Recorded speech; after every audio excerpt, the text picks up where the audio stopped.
The Gory Games.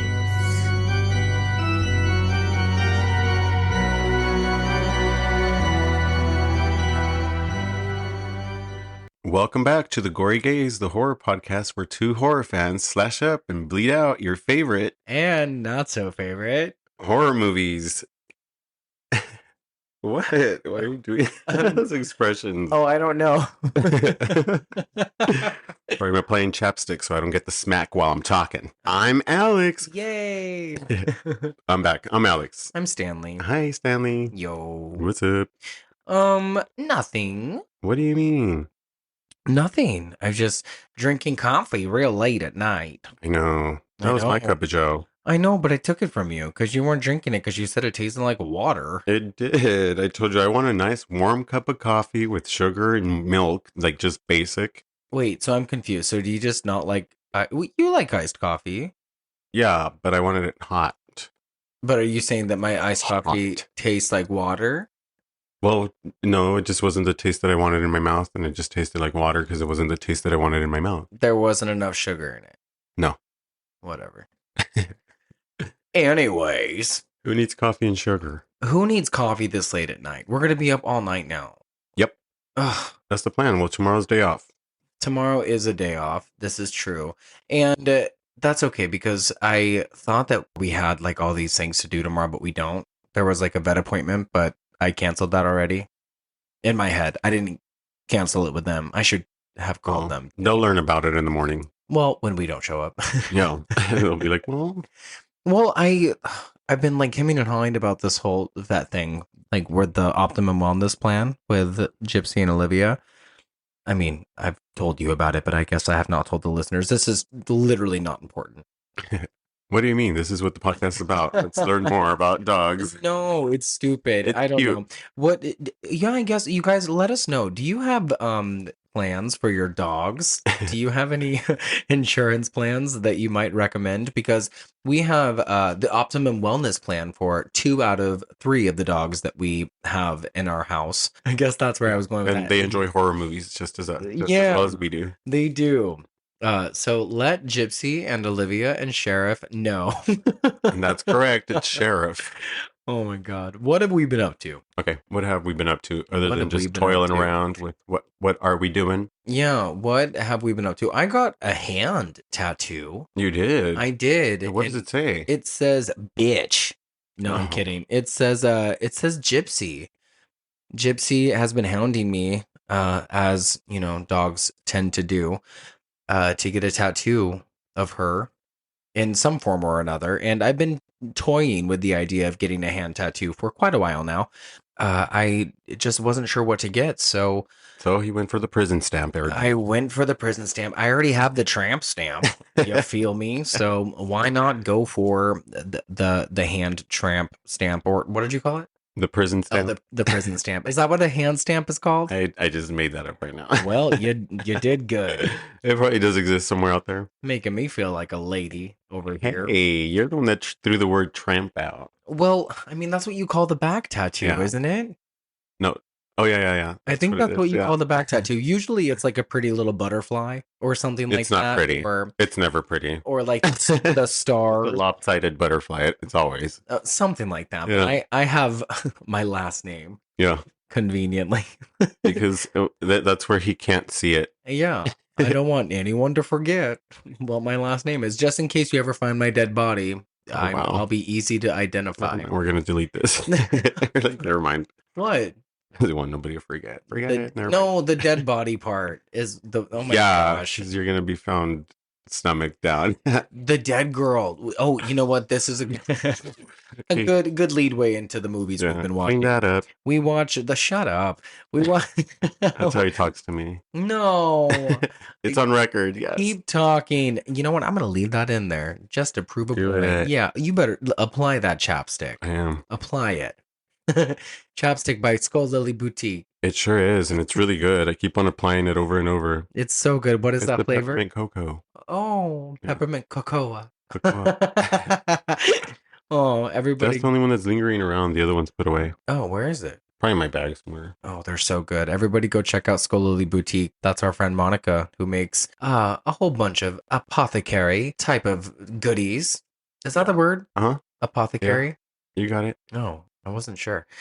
We also popped out the Nintendo before we get into the movies we've been watching. I don't want to forget about the Dead Girl because that's a good one, but we brought out the Nintendo a couple of days ago. I gave up really quickly. I know. It always sounds so fun, and it's like, put it on, play it, and like as soon as you play the first time, you die, and you're like over it. Yeah, we have like 6 or 7 of these games, and I'm really good at Mortal Kombat Part 2. I feel like you're talking about it, and right now I want to play it. I know, like I was like, fuck this podcasting thing. We should just start playing Mortal Kombat 2. But as soon as we do, like one of us dies, and we're like, fuck, I'm over it. Yeah, because that's what happened yesterday. We were like, yeah, let's finish the Hereditary notes. And I was like, no, let's play Mario All-Stars. Takes me back to the sibling rivalry, and it just puts me in a crazy spot. Yeah, we started playing Mario Brothers 3, and I didn't realize that I was on like World 7, which is really far, and apparently really motherfucking complicated because we did not get past. Not one of us could succeed. Level 1 is still unconquered, and we probably played back and forth between the two of us. I mean, we did it during the making of dinner, but it was probably 40 minutes.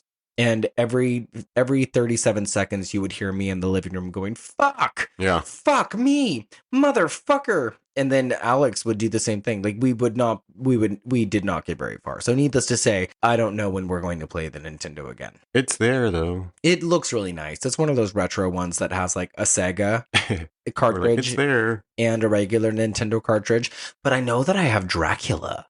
I have like the Super Nintendo Dracula. Don't come out. We have Shaq Fu. So there are some cool games to play. But yeah, so we have watched The Dead Girl with Brittany Murphy. And I think we mentioned that a while back. I can't remember, but we finally finished it. Or maybe I started watching it. And then what did you think of that movie? I liked it for a Brittany Murphy film. For a Brittany Murphy film, yes, that's exactly what came out of my mouth. What does that even mean? For a Brittany Murphy film. Do you not like Brittany Murphy? But she's all right. She's cool. Oh, she's all right. She's wow. Cool. Am I supposed to like her? I mean, I really, really like her. We go and visit her grave on occasion. Yeah, we do. Yeah, I just have like a weird attachment to her soul. Awesome. Cool. Sounds cool. Yeah. So okay, that didn't strike you the way that it strikes me when I watch it. No, I really I like the movie. It's just like it's just Brittany Murphy. Like, what am I supposed to do? Oh, I don't know. Like, yeah. Grovel. I know, right? I just next. Oh no. Okay. We both joined Letterboxd recently, which is such a fad. I didn't realize that there are so many people who are on this. We did it like 2 weeks ago or a week ago. I'm still in the application process. Yeah. You haven't finished? Like, you haven't even like posted anything. I'm like, I'm still trying to like punch an email. I didn't realize that you hadn't completed it. I gave up. Oh my gosh, how funny. I'm all like, you haven't started following me yet. No, I literally like I tried and it's so complicated to just follow you. I'm like, why don't you just follow me? I gave you my name. Oh, well, if you haven't finished the whole setup, then you don't have a profile yet. I do have a profile. Oh. I thought I gave you my name and all. No. I already forgot my name. We haven't gotten that far. I'm like, I already forgot my own name. Mine is Stanny Boy. Cool.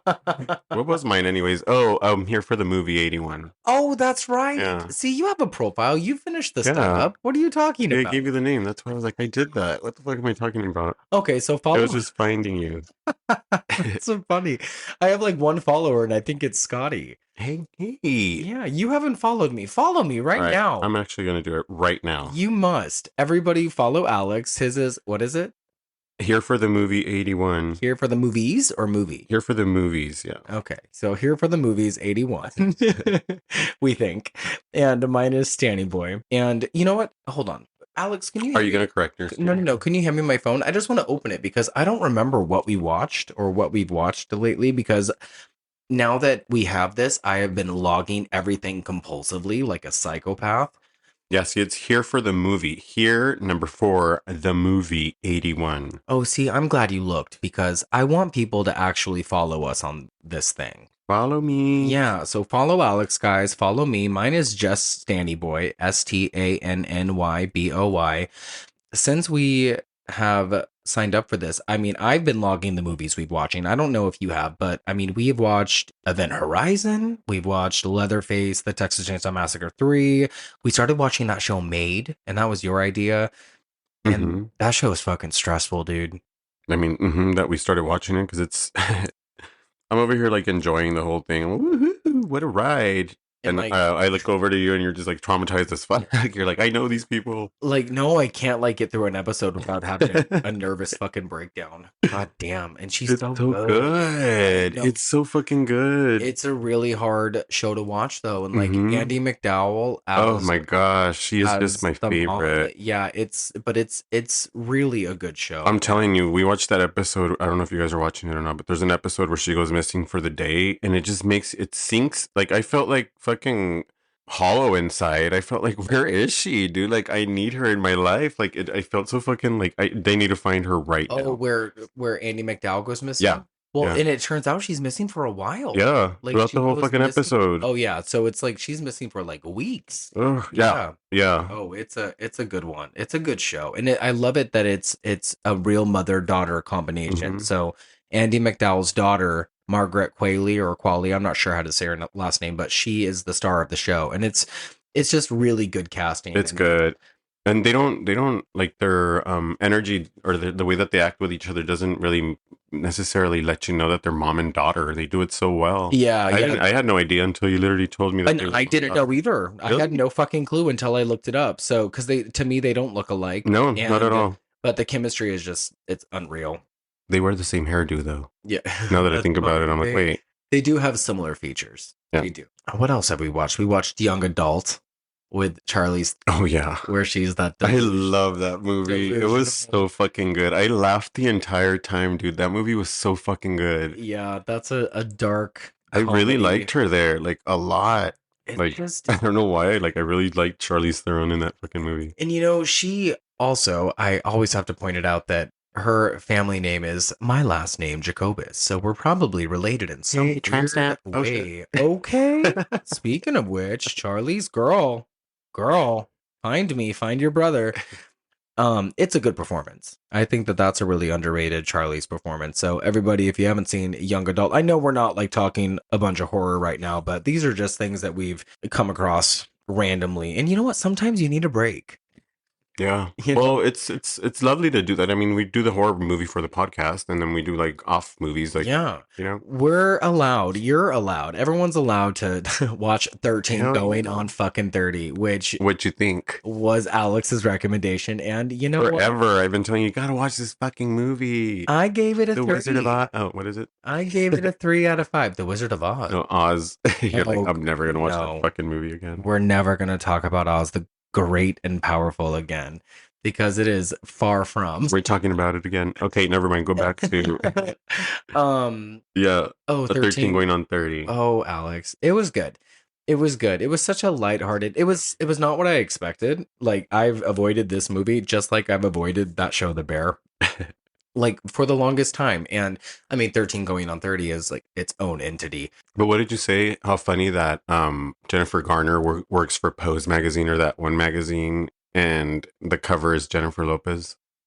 Oh, that's irony at its best because look where we are. You I know what know. I mean? Like her future husband becomes I almost said Jennifer Affleck. In real life, Jennifer Affleck. Well, Yeah. I mean, That whole thing is fucking ironic. yeah, What else? we love a good Hollywood irony. Yeah. Oh, we watched The Innkeepers. Well, I guess we half watched it. I fell asleep. That was something I fell asleep on.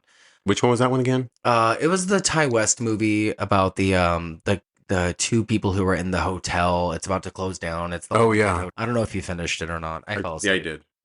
And then we basically just did Ari Aster. It was an Ari Aster week. We did his 2 short films that led up to Hereditary, which was The Strange Thing About the Johnsons, and then I think it was called Munchausen. I think that was the second one. And both of those were two shorts that were done while he was at the American Film Institute.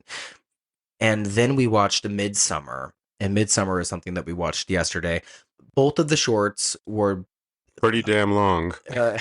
yeah, I mean, like for a short, I Virtually, they were like, motherfucker. yeah, strange thing about the Johnsons was like 30 minutes, and Munchausen was only 15 or 16 minutes, but they were both a vibe for sure. And I had never seen either of the shorts, neither had Alex, and Alex had never seen Midsummer. I wanted them to be over so fast because they were so like, what the fuck? They're dude? just really uncomfortable. They really were. Like, as soon as they start, you're like, oh my gosh, please finish. Like, just so quick. Just please, just be so quick. Yeah, and I mean, especially the strange thing about the Johnsons, and that one. Well, they're both available on YouTube, so I think I speak for both of us when I say that you should watch both of these, especially if you're a fan of Hereditary, and if you like Midsummer. Ari Aster has a particular way of telling stories, and I think a lot of it stems from familial dysfunction. And we'll get into it when we start talking about Hereditary, which is the movie that we're covering today from 2018. And yeah,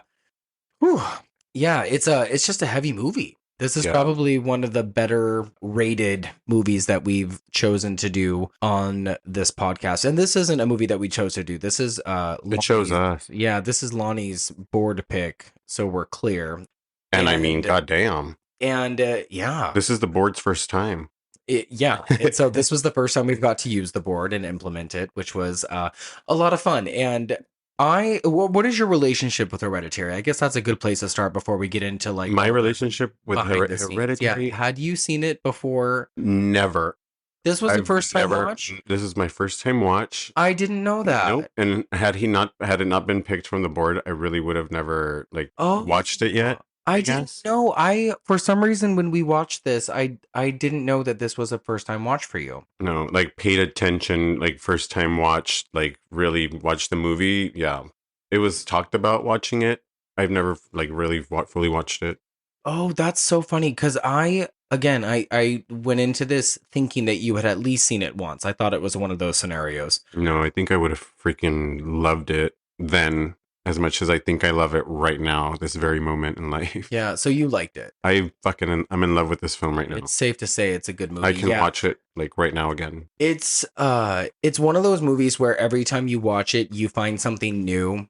And I think that marks a really, really well-made film. It's got such bold, like mind-blowing performances from the small cast, especially Toni Collette. I saw it opening day. I saw it during the day, and I was quite inebriated when I saw it, but I remember it was a packed theater.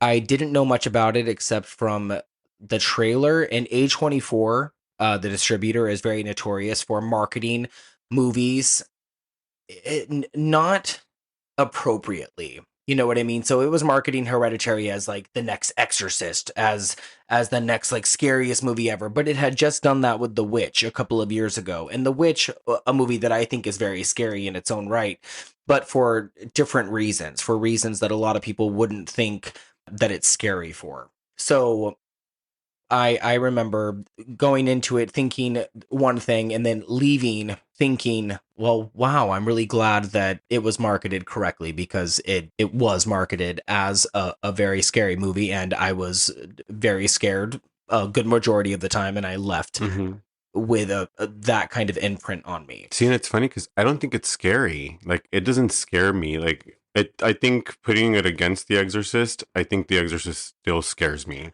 Well, I don't think it's right to compare anything to The Exorcist. You know, no. I don't think that I think that this movie is definitely its own movie, and I think in the way that it was just done to where it's just like this, it's just like a slower burning movie that just, when it shows the moments that are intense, it really fucking lights up. Yeah. Like The Exorcist, of course, it's fucking just magic. But this movie, what is it, like 40 years after The Exorcist? Well, this movie is 2018 and The Exorcist is 73. So yeah, like 50 years later. It's within that time frame. So I would say like this movie is like probably the second movie that I've ever seen that that actually stuck to me now. Like, I want to see this movie again. It's so vivid in my brain right now. Like, But you didn't think that it was scary. I didn't think it was scary at all. Not like, so maybe the scary isn't the right word. Did you think that it was unsettling? Yes, Okay. very unsettling. So do you think that this is a horror movie? Do you think it's Yeah. right to call this a horror movie? Yeah, absolutely. Okay. Uh-huh. So you just didn't think it was scary in terms of it being scary as in horror movie. Horrifying. Because I think that this is pretty horrifying, but I think that this is horrifying in the sense of, we've talked about this before, and I think that there's nothing scarier than watching The deterioration of the family. well, that as well, and I wasn't going to say it like that, but I was going to say that just like the aftermath of something horrific happening, Mhm. you know, just like in watching people have to like pick up the pieces and like put it all back together, and then seeing like those pieces not fit correctly, and then like have to like force those pieces back into just like jagged. I think there's so much shit Jagged going on in this holes. movie. Yeah. So much going on. And going back to something you said about Incident in a Ghostland last week, go listen to that episode, guys. Now.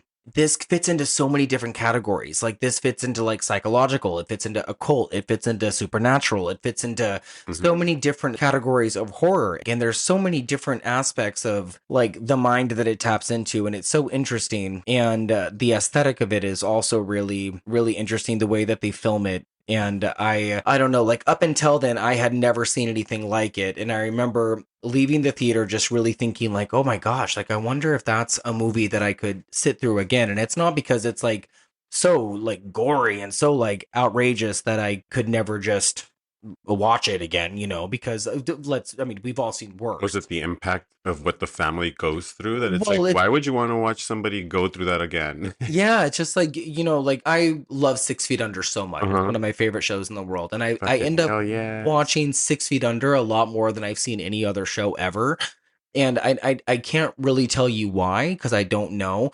But it'd be like watching 6 Feet Under on repeat for eternity. You know what I mean? And it's like, it's just like watching a family just like suffer like so excessively. And like this, like maybe it's just Toni Collette's character. She just suffers so enormously. But she does it so well that it's like, it's so good. It is good. And I'm telling you, and well, we're telling you, I mean, I'm telling you, I don't know how many movies you've seen with Toni Collette. I've seen a lot of them. Shows as well. She's had like, yeah, she's had quite a few shows. I've followed her. Like, I think the first time I've ever like actually watched a good show of hers was Terra. The United States of Terra. She won she won Emmys for that. She was very like that's when I fell in love with Toni Collette. Horrific show, but she's an Academy Award nominated actress. She is amazing. And speaking of Academy Awards, the Academy Award nominations were released. Oh my god, this is a movie.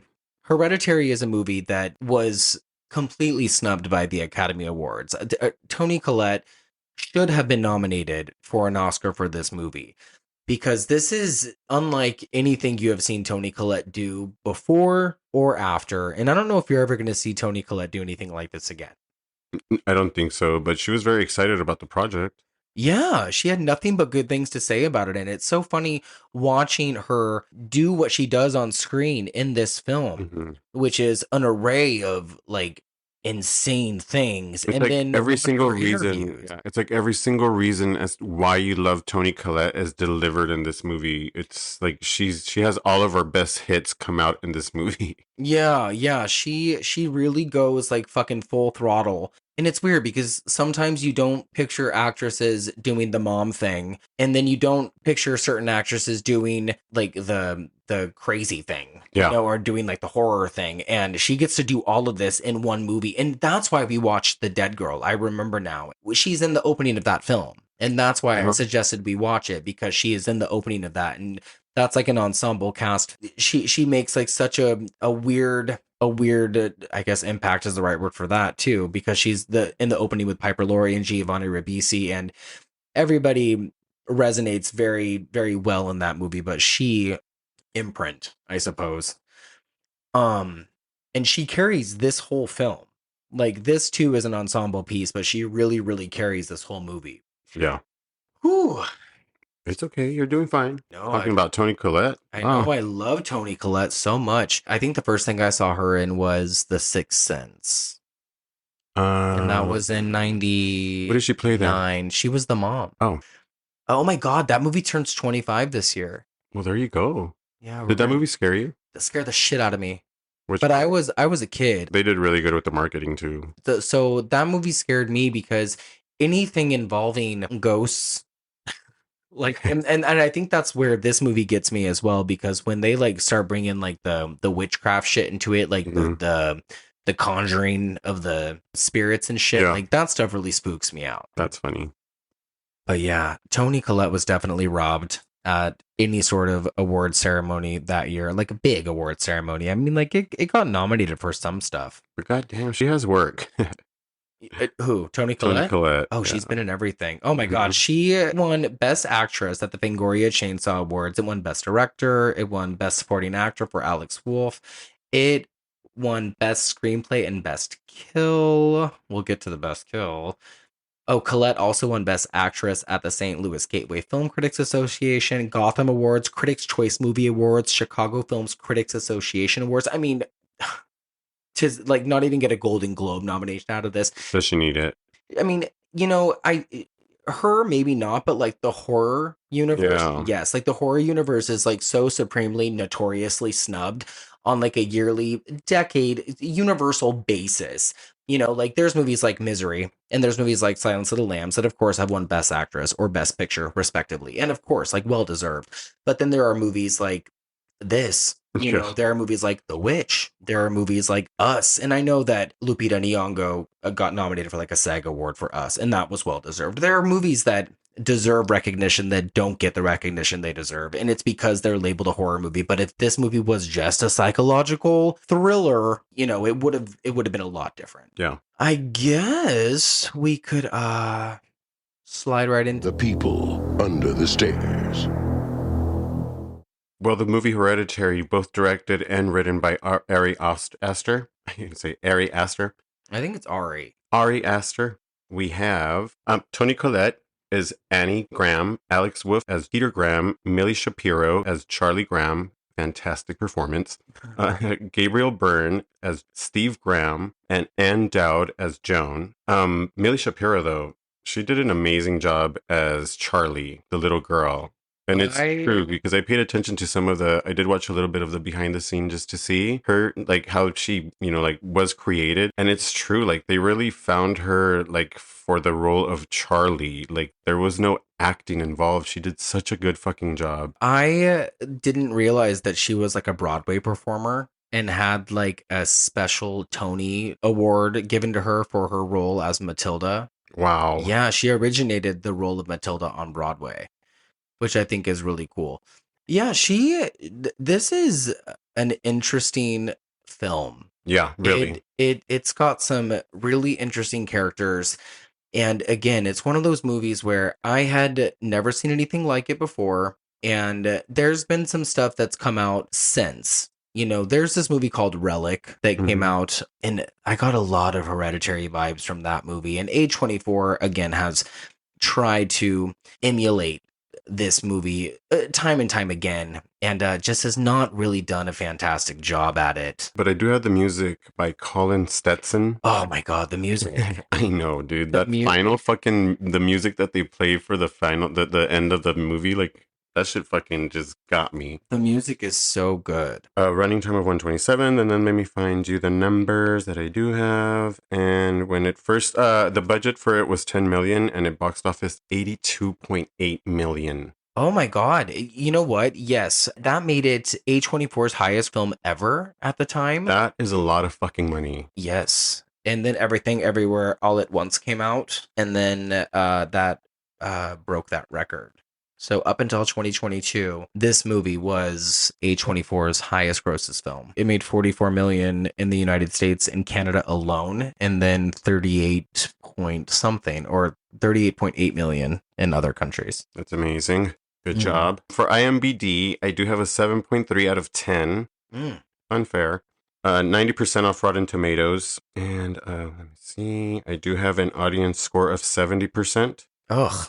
I have an movie. 87 out of 100 on Metacritic, and on Letterboxd, we have a 4 out of 5. He's really going for that letterbox. Follow us. Follow us on Letterboxd. I love that you found an IMDb score. I never consider IMDb. What? I love that. What did you call it one time? You called it IBD. I do that shit all the time. Even when I did it with Scotty, I was like, IMBD or whatever. That's so funny. You know what I really love is that this movie got such good reviews. Rolling Stone gave this 3.5 out of 4 stars. They said that, going back to what I was saying about this being like one of Colette's best fucking defining performances, they said, quote, "It's Collette giving the performance of her career, who takes us inside Annie's breakdown in flesh and spirit and shatters what's left of our nerves.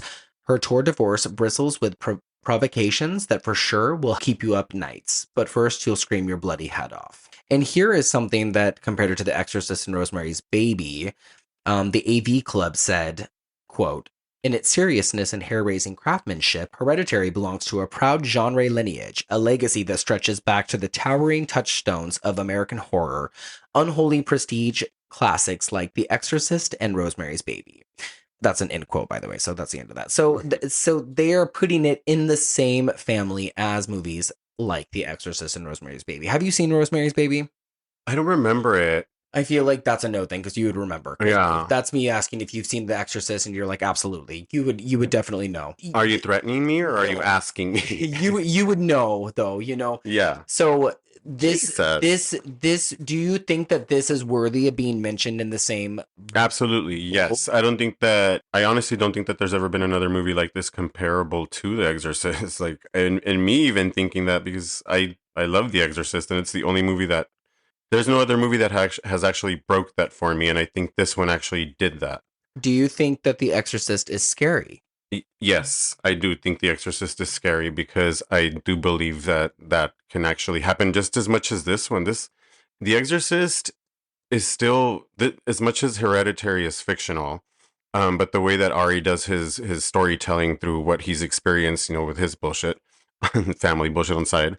Oh yeah. He kind of like puts this in a storytelling, but The Exorcist was fictional compared to what they drew up to make this movie because this shit is real. That Paimon demon is real. Like he actually existed and it's real and it's in real life. This is no Captain Howdy. Like this is real shit and they conjured it up and they mixed it in this world now. And I'm pretty sure that some people left affected from making this movie as opposed to The Exorcist that was all done makeup pretend shit. Yeah. Like this is real conjuring shit. These people are talking about a real demon that exists, that is real. But with that being said, there was still a whole bunch of scary, I guess I would say, cursed stuff that happened with the making of the movie The Exorcist. Yeah, that I would believe because you're still like inviting, you're still opening in a door. There's still an open door regardless. Like so, it's in this movie, you see like we deny the Trinity is what they say at the end, and we accept you, like we take you in, and it's like, oh my gosh, you just out loud said you deny God and like everything that comes with it, and you accept this demon. You're basically implying, or you're leaning on the implication that the superstition could be that door could possibly have been opened during the making of this movie or any movie rather that has to deal with possession or anything like that. Yeah. Because it definitely has been told, like through the grapevine at least, that's what's been told with The Exorcist. Yeah, and I think that's exactly reasoning why, because you're like literally opening a door and you're inviting something in and everybody's like, it's a movie, it's going to be fine, don't worry about it. Got to be careful because I got you that little Pazuzu statue for Christmas. And I'm pretty scared of it. Like, don't think so I'm not. Funny. Like, I literally picked that up and I'm just like, what the fuck is this doing in our house? But I really like it, like a lot. I'm really in love with it. That's funny. It's weird, but I'm in love with it. Speaking of like superstitious type of stuff, there is something that I read where Alex Wolff who plays Peter, the son, had told who I think is also great and was someone else who I think is robbed of like an Oscar nomination. This kid like is wonderful. And this was not avocado flying out of his mouth. No, goddamn. Guacamole. This kid is like slobbering and crying and throwing himself out of windows. Like, I asked you, what is a method actor? Oh, yeah, and that would be Alex Wolff. Like, it is someone who just fully commits to the character they are playing and makes it like their everyday being.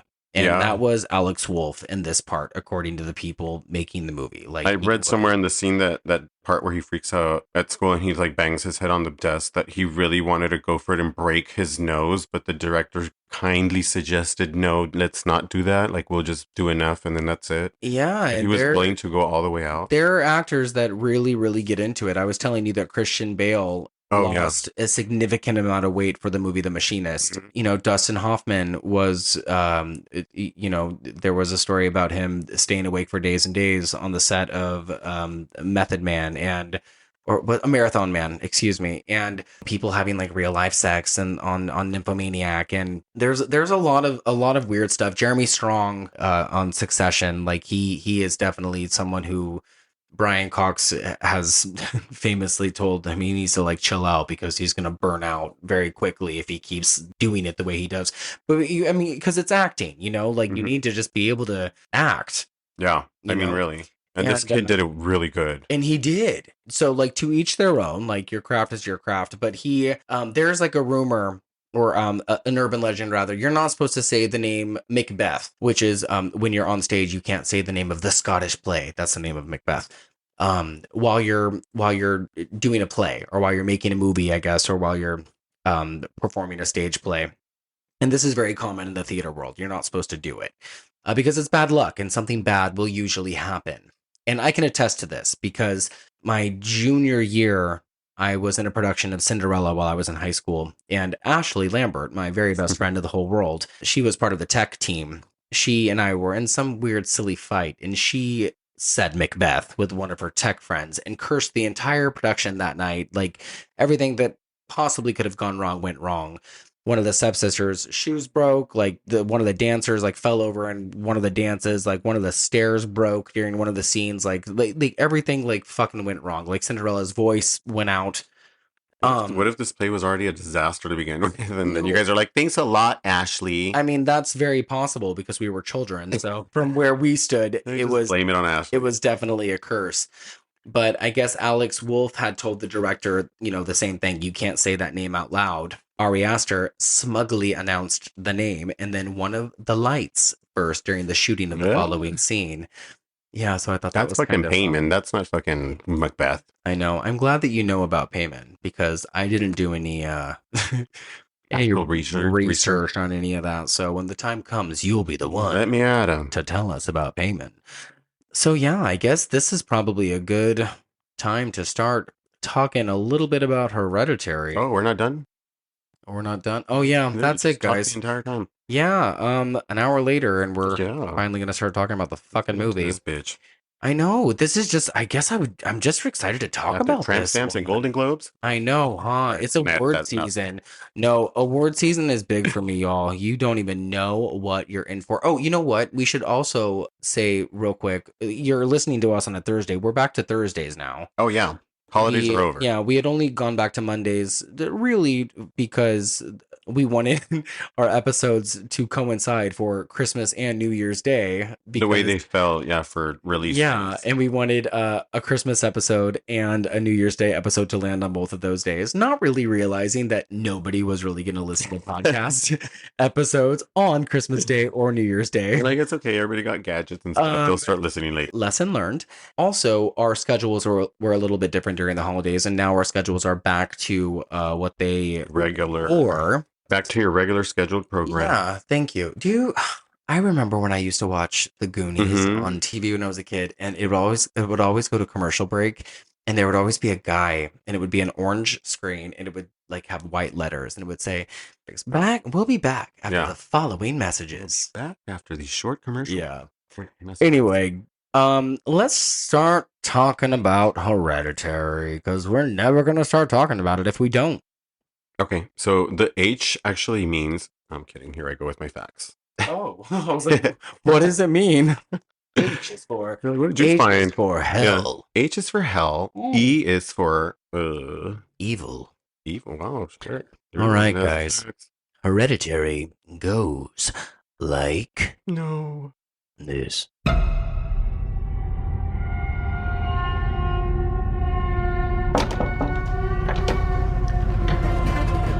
Come on, Peter. Let's just do it.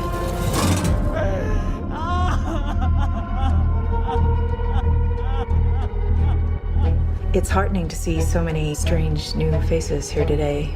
I know my mom would be very touched and probably a little suspicious. My mother was a very secretive and private woman. It's Grandma. You know you were her favorite, right? Even when you were a little baby, she wouldn't let me feed you because she needed to feed you. She was a very difficult woman, which maybe explains me. I recognize you from your mother. What? Sometimes I swear I can feel them in the room.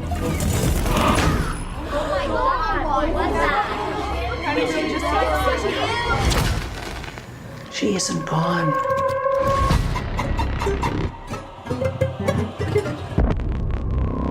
She had private rituals, private friends. Who's gonna take care of me? You don't think I'm gonna take care of you? But when you die, She wasn't altogether there. At the end.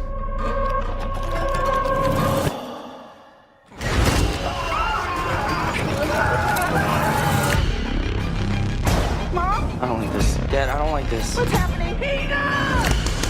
Don't you ever raise your voice at me! I am your mother! Please stop! Mom, what's happening? Make it stop! Make it stop! I just don't want to put any more stress on my family.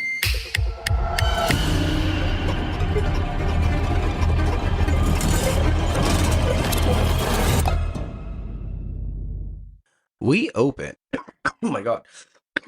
Okay, you can like me up. We close. Yeah.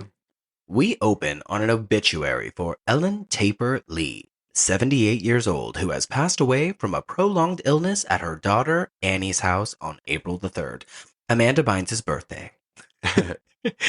This obituary makes her sound pretty lovely. Talk about a cursed movie. I know, fuck me, poor girl. According to the obituary, she has a devoted daughter, Annie, and is the cherished grandmother of Peter and Charlie. She's been buried at the Spring Blossom Cemetery. So immediately there's this sense of dread, right? The music is very boomy. Yeah. What other word is there? Long and boomy. What, like a boomy? Who did you say did the music? Colin Stetson? Yes. Oh my god, this is something that like it belongs in a vinyl collection. What the beginning of the music that you're seeing, like boomy, it sounded to me like a little Cabin Fever.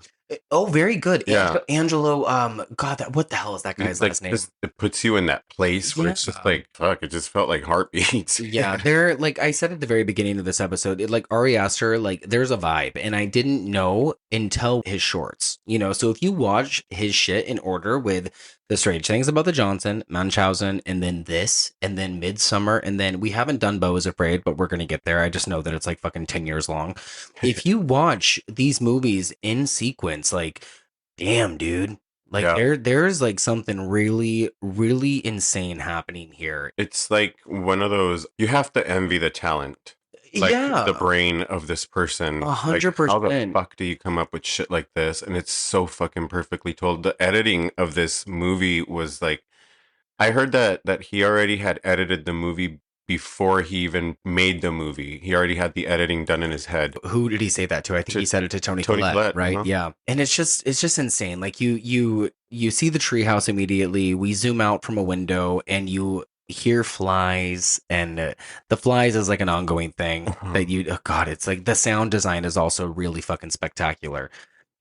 We're in a room filled with miniature models, and it's cluttered, but it's like this crafty workspace, and we focus on the face of this house, right? So we see inside it, and we close in on Peter's room. Peter is played by Alex Wolff, and we can hear footsteps ascending. And then we see his father, Steve, who is played by Gabriel Byrne.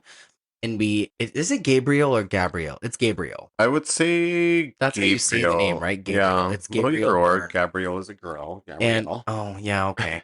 So this is the transition though that you're speaking about right now from the model house into the bedroom is like, wow. Yeah. So Steve enters the bedroom, and like Alex just said, it's filmed so batshit, and it's like really innovative. And we zoom in on the miniature, and then we're in Peter's bedroom. It's so fucking cool. What did you say about the dog doing dog shit?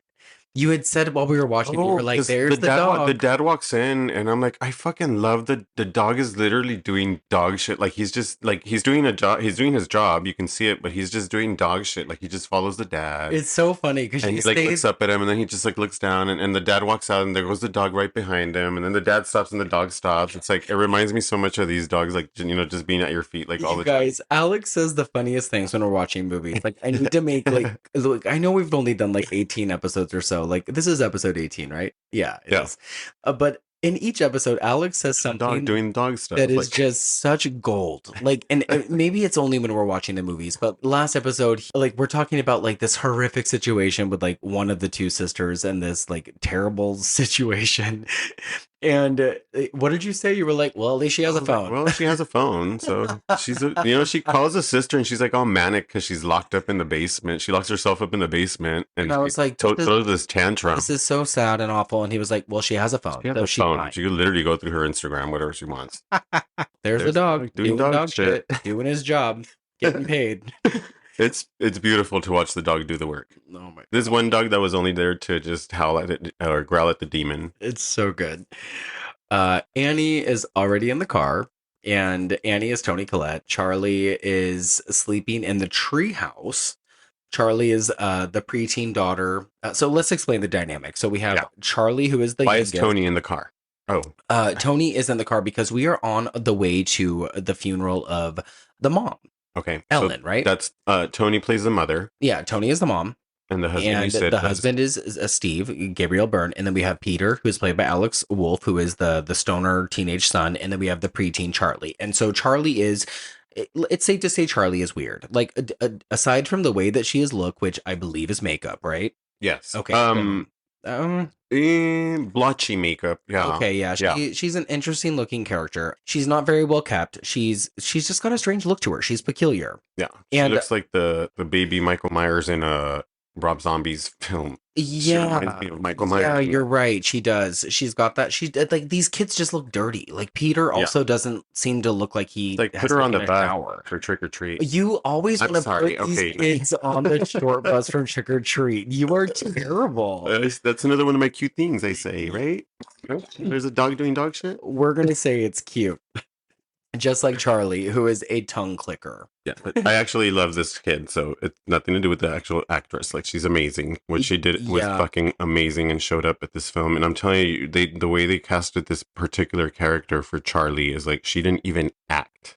She did Charlie. Have you seen her Instagram? No. You should check out this girl's Instagram. Oh, we will. She's a trip. Well, I will. So I say that she's a tongue clicker. And by tongue clicker, I mean, I don't know if that's going to pick up the way that I want it to. I'm going to do it again.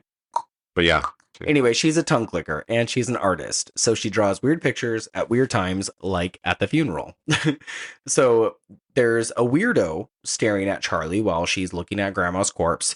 And then there's another weirdo that comes over and applies lipstick to the grandma's corpse while Charlie watches. So there's like a bunch of weird shit happening at the grandma's funeral from the very get-go. And the tongue clicking is to show us right away that she's not normal. Yeah, she's got like these weird little tics. Yeah. And she also has a nut allergy. Yeah. Like, we find that out very early on too. She just does that because she hasn't processed things yet in her head, and this is the way she distracts herself. So yeah, that's what they want us to think. And I'm gonna say it right now.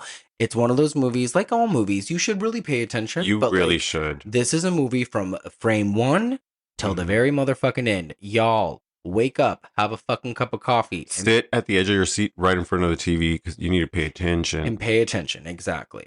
So, and this is like, it's not just a movie, y'all. Like, it's just not just a movie. Like, it's something else. Like, because my next note is like the visual style here is mind blowing, but like, really, like the way that the movie like fades in and out, and the way that the music kind of transcends with it into the next scene, it's just like, Mm-hmm. And you know what? You're right. The dog is doing his best. The dog is doing dog shit. So Ellen has been in the care of Annie and her family until the end, it turns out. So she's been in hospice up until her death. Annie is the miniature artist here. So all the miniatures that you saw at the beginning, they're all hers. She is currently working on displays of the last stages of her mother's life, including one of her mother in hospice. should we talk about Toni Collette now or the entire time or later? Or This is Toni Like, Collette. should we just call this episode Toni Collette? Mm-hmm. God damn. She is literally at like A plus like at the beginning, and she just doesn't stop. Like it's like fucking A game, dude. Like, how do you keep adding pluses to your A? You don't. Like, I mean, No, she you do. did. No, No, she yeah, did. technically, like it's that fucking scene in A Christmas Story. A plus. Yeah. Plus. So Steve checks on his family. He checks on Peter. He checks on Annie to make sure everyone is adjusting. Annie checks on Charlie, who seems to be a little nervous and upset. Annie reminds Charlie that she was Grandma's favorite, that she couldn't feed her sometimes because she wanted to feed her, she being Grandma. So, Go ahead. isn't that weird? Which The part? grandma can't feed her. She doesn't have milk in her. Well, I boobs. know. Yeah. And that's like, so That means another that thing I she gonna was point out. pregnant recently and that she had already had a kid. Also, no, I don't think so. I think it's that Grandma, they go into it later that Grandma was suffering dementia. And Grandma was also kind of like batshit loony, but also Grandma was a devil worshipping like hussy. That's what I'm saying. Like, maybe she did have a kid. And so later we'll get into this too. We'll get into it. Like, but she says that she wanted Peter. She wanted to sink her claws into Peter when Peter was born, but she wouldn't let her. So when Charlie was born, she basically like gave Charlie to her mother. Yeah. So we'll get to that part. No, now. So it's like, We yeah. want So, it now. Charlie says that Grandma wanted her to be a boy. That's what she says to Annie. And then shit plays out later that we find out like the grandma had already exactly. pre-planned like Exactly. all this Yes. bullshit, right? Yes. Spoiler. Oh my gosh. Yeah, there's a lot. There's a Yeah. lot, guys. Well, there's a rug, right? like Yeah. we'll get there. Yeah. So Charlie has anxiety about her mom, Annie. We're not sure why just yet, but we will learn as the movie progresses. The music here is so good. We notice that the word satony, Satony, is written above Charlie's bed. I spell it out because if y'all want to Google it, you can. I didn't. I did. What is it? Satony is a word associated with bringing the dead back to life. No, shut the fuck up. Yeah. And then there's the other word, Zazas, is used to summon a demon. Where was that one at? They're written all over the house. Oh my god. Satony, Zazas, and Liftoch Pandemonium. It's literally tagged all over the house. Dude. I'm like, pay attention. Like, are those symbols like literally like right in the kids' room at the entrance? I saw the symbols, but I didn't see like the words like all over the place. But I've only seen this movie a couple of times, and each time though, like I noticed little fucking things. But I always notice that shit. I'm like literally sitting at the edge of my seat watching the entire environment behind the actors is always my thing to watch because I'm like, there's something going on in this scene that they want us to watch or pay attention to. I can listen to them, but I want to watch what's behind them. Yeah, it's hard for me to kind of like double focus sometimes because sometimes I like hyper focus on like performance or I hyper focus on like background, like Or the captions. Yeah. It's hard with the captions because I love watching the captions too. Yeah, understanding the movie. I love captions. I know. Annie goes through some of Ellen's things. She finds a book of photos and a book on spiritualism and finds a note to her inside telling her all the sacrifices will be worth it in the end. As she's leaving the room, she sees an apparition of her dead mother in the darkness. Before she leaves, she turns one of the dioramas around, and we get a display of miniatures of Annie and Ellen offering her old lady breast to a baby Charlie as Annie turns the two of them away. Now, this is what you were talking about, right? Yeah. Annie makes these miniatures, and it's like we said, they're the last stages of Ellen's life, and during the last however many years, we're going to get to a point where Annie is telling someone or a group of people about how Ellen had dementia and kind of was like losing it. I shouldn't have been paying attention to the environment. I should have been paying attention to that part when she said that. Yeah, like we don't know exactly what we're in for at this point. Like, we don't know if it's like haunted house. We don't know if it's child abuse. Like, I mean, we do know. We know that it's like kind of like a little bit of both of this. Just like by the way it's being filmed. Trust me, there's like 5 movies in this movie. It's like So Charlie is in class the next day. She is chastised for her creative ability. She's making some sort of toy. And then a bird runs into a window. Have you ever witnessed a bird run into a window like that? No, I don't think so. Oh my god. No. In Alaska, they did this all the time. Alaska. Oh my god, you're right. Yes, take a shot, guys. I forgot. I don't think I mentioned Alaska in the last few episodes. What was I saying? Oh, but when I lived in Alaska, birds did that all the time. They That's fucking crazy. ran into, like, every single day. Every day, there would be a bird that ran into a fucking window, and they fucking died. They would, like, literally, like, flail around in front of you and just die. That sucks. Like, And then I that just would- becomes like people watching out there. They're like, oh, hey, bird Yeah, watching. basically. And then I would do what Charlie did and chop their heads off with a pair of scissors. Did it have like a name? Like, are you guys going to go watch the annual Bird Smack? Yeah, Oh. exactly. Are you going to go to Millie's tonight? Wait, that's from grandma's Why name, right? Millie? And I always say that girl. name Millie is like, what? It's this little girl's name too, Millie Shapiro. Oh, you're right. That's Millie Shapiro, you're so right. Sorry. we have Alex, guys, doing all the research. Psychic Alex. Future boy Alex. Wait, no, boy in the past Alex. Yeah. What are we talking about? I have no idea. Okay. So, like I was saying, the bird runs into a window. Charlie ends up taking a pair of scissors and slices its head off, pocketing the head. A woman watches from across the street very intently. And Annie looks up supernatural shit on the internet as she constructs more miniature stuff. It's kind of interesting because for the entire run of this movie, I always feel like Toni doesn't feel like a mom. But then I realized that I don't know if she's actually supposed to. Like, She's not, because Yeah. she's literally like already she's done with her son, with her kid, with her like, daughter, yeah, with her like husband. there's like a detachment, Yeah. right? She's not into them. Yeah, and we'll find out why later. So Annie finds a symbol on the floor of Ellen's room. They decide to lock the room so no one can enter it. They receive a phone call from the cemetery regarding desecration of Ellen's grave. Steve doesn't tell Annie because he's the one who answered the phone.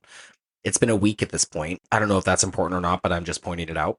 Well, Would you tell me if anybody had done this to a family member's of mine's grave? no. You wouldn't tell me this. Why? No, I probably would. I'm a nice guy. I don't know if I'd tell you. You're not a nice guy. Then. It just depends on like where you're at mentally, I suppose. Well, yeah, if you know it's going to affect the person, you're the right person to tell them anyways, and it's appropriate for you to wait for the right time. I mean, I'm always teetering on the brink of like mental deterioration. So you probably should not tell me if that No, ever happened. I'll just- Yeah, no. I wouldn't tell you. I just keep it, and I know that I'd be the safest person to have that secret around you. Like, I would know how to treat it, Yeah, I guess. you Not would just tell me. cause more damage. You would tell me. Yeah, I think I would. You would tell me. It would be a good journal entry. Yeah. I would use this as substitution for my next acting class. Oh, gosh. So Annie says that she's going to a movie, but goes to a grief support meeting instead. We get this insane monologue about just how fucked up Annie has really had it. So let's list off the bullet points, dude. Okay, so mom had lost it at the end. Like, Mhm. we already talked about that, but they were estranged. But she did love her, but she had DID. She also had dementia. Dad died when she was a baby from starvation, psychotic depression. Her brother was a schizophrenic who hung himself. He was not a schizophrenic. Huh? He was not a schizophrenic. What was he? He was the mother's firstborn. He was the first Paimon that the mom wanted to turn into this demon. Well, we So, don't know that We yet. do. That's why he killed himself. Well, we don't know that as the Oh, viewer sorry. yet. You know that as Alex, who has seen it 3 fucking times. And studies paymonology. Yes. And who is an expert in Pazazu and Paimon. Well, sorry, So- I got too ahead of myself, but yes, sorry. I just So, defend that. as far as we're concerned, the brother was not Paimon stricken yet. No, I literally just said this right now at this point because it's the reason why she's here in this meeting is to let us know why the brother did what he did, and Yeah. we just need to understand and pay attention. Is why I keep saying we gotta Exactly. pay attention, because right now she's letting us know that this is already existing in their family. Yeah, they're putting it in psychiatric Yeah. terms instead for us, because as far as Annie is concerned, all of this stems from something hereditary. These people can't escape their family genes. It's what's being passed down to them. That's why this specific family is special to this movie or what's going on here right now. 100%. And her sitting there in the support group and talking about all this and calling it psychiatric, blah, blah, blah, is normal to us. Hoobaloo is normal to us, like regular people that are not experiencing this fucking cult shit. Yeah. Yeah. So when Charlie was born, Annie tells this group she gave her to Ellen basically because she wouldn't let Ellen anywhere near Peter. And going back to what Alex said, because there was reasons for that. So Toni Collette is just so fucking good here. Like this monologue is delivered with like oomph of someone who is on her road to an Oscar. Like it's insane. One of her many monologues in his movie. Yeah. Oh God. One of like, and it gets better. But again, for someone who is watching this for the first time, this is like the big first chunk of exposition that you're going to get, and this is where you really want to like actually like cement your ears, because you get a big dump here. So Peter is stalking a girl from class online and getting stoned in his room. Someone is watching from outside as he answers a text about a party the next evening. The next day, Charlie is putting things together with a glue gun, the bird head as the centerpiece, and eating M&Ms. You know, I think we all have a bit of Charlie in us. Yeah, I think so. I was doing this morning. Yeah, really. So a weird cosmic blue light passes through her room, causing her to go outside, where she sees a vision of Ellen burning. She is interrupted by Annie, who torments her for being outside without shoes and only socks. Peter has asked Annie about going to the party. He wants to borrow the car, and Annie tells him he can go if Charlie goes with him. Don't go. No. But the way Annie berates Charlie for her being outside without shoes, calling her an idiot, like, fuck, dude. Idiot, what are you doing out here barefoot? She's a fucking nutcase. That sucks. Yeah, the treatment already is like, wow. Yeah, there's a lot of so like we know that Ellen was really awful to Annie.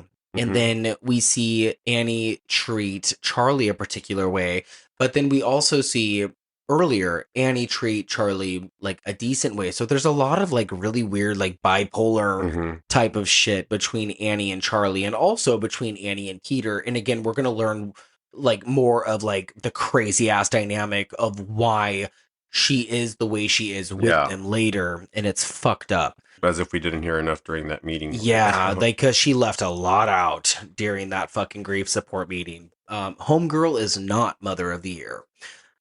The drive to the party seems terribly uncomfortable with Peter and Charlie, but I really love that Peter and Charlie seem to get along. Right? They kind of have like a nice sibling, a siblingry. Well, they kind of have to. I think it's just been because they kind of like had to lean on each other because the mom's just been so into her own shit. Like she locks herself up in this room and she just creates these little miniatures, which is her job. She's like this fucking amazing artist. It's what she does. But it begs the question: are these things that she's creating, are they actually real? Like, did these things actually They're real happen? depictions of what's going on in her family. I know, but are they? I would say so because there was a miniature of the mom breastfeeding. Oh, wait. But how do we know that any of that's actually real? That never really happened. The mom never breastfed Peter. She's not breastfeeding Peter. She's breastfeeding Charlie. Oh, Charlie. Yeah, you're right.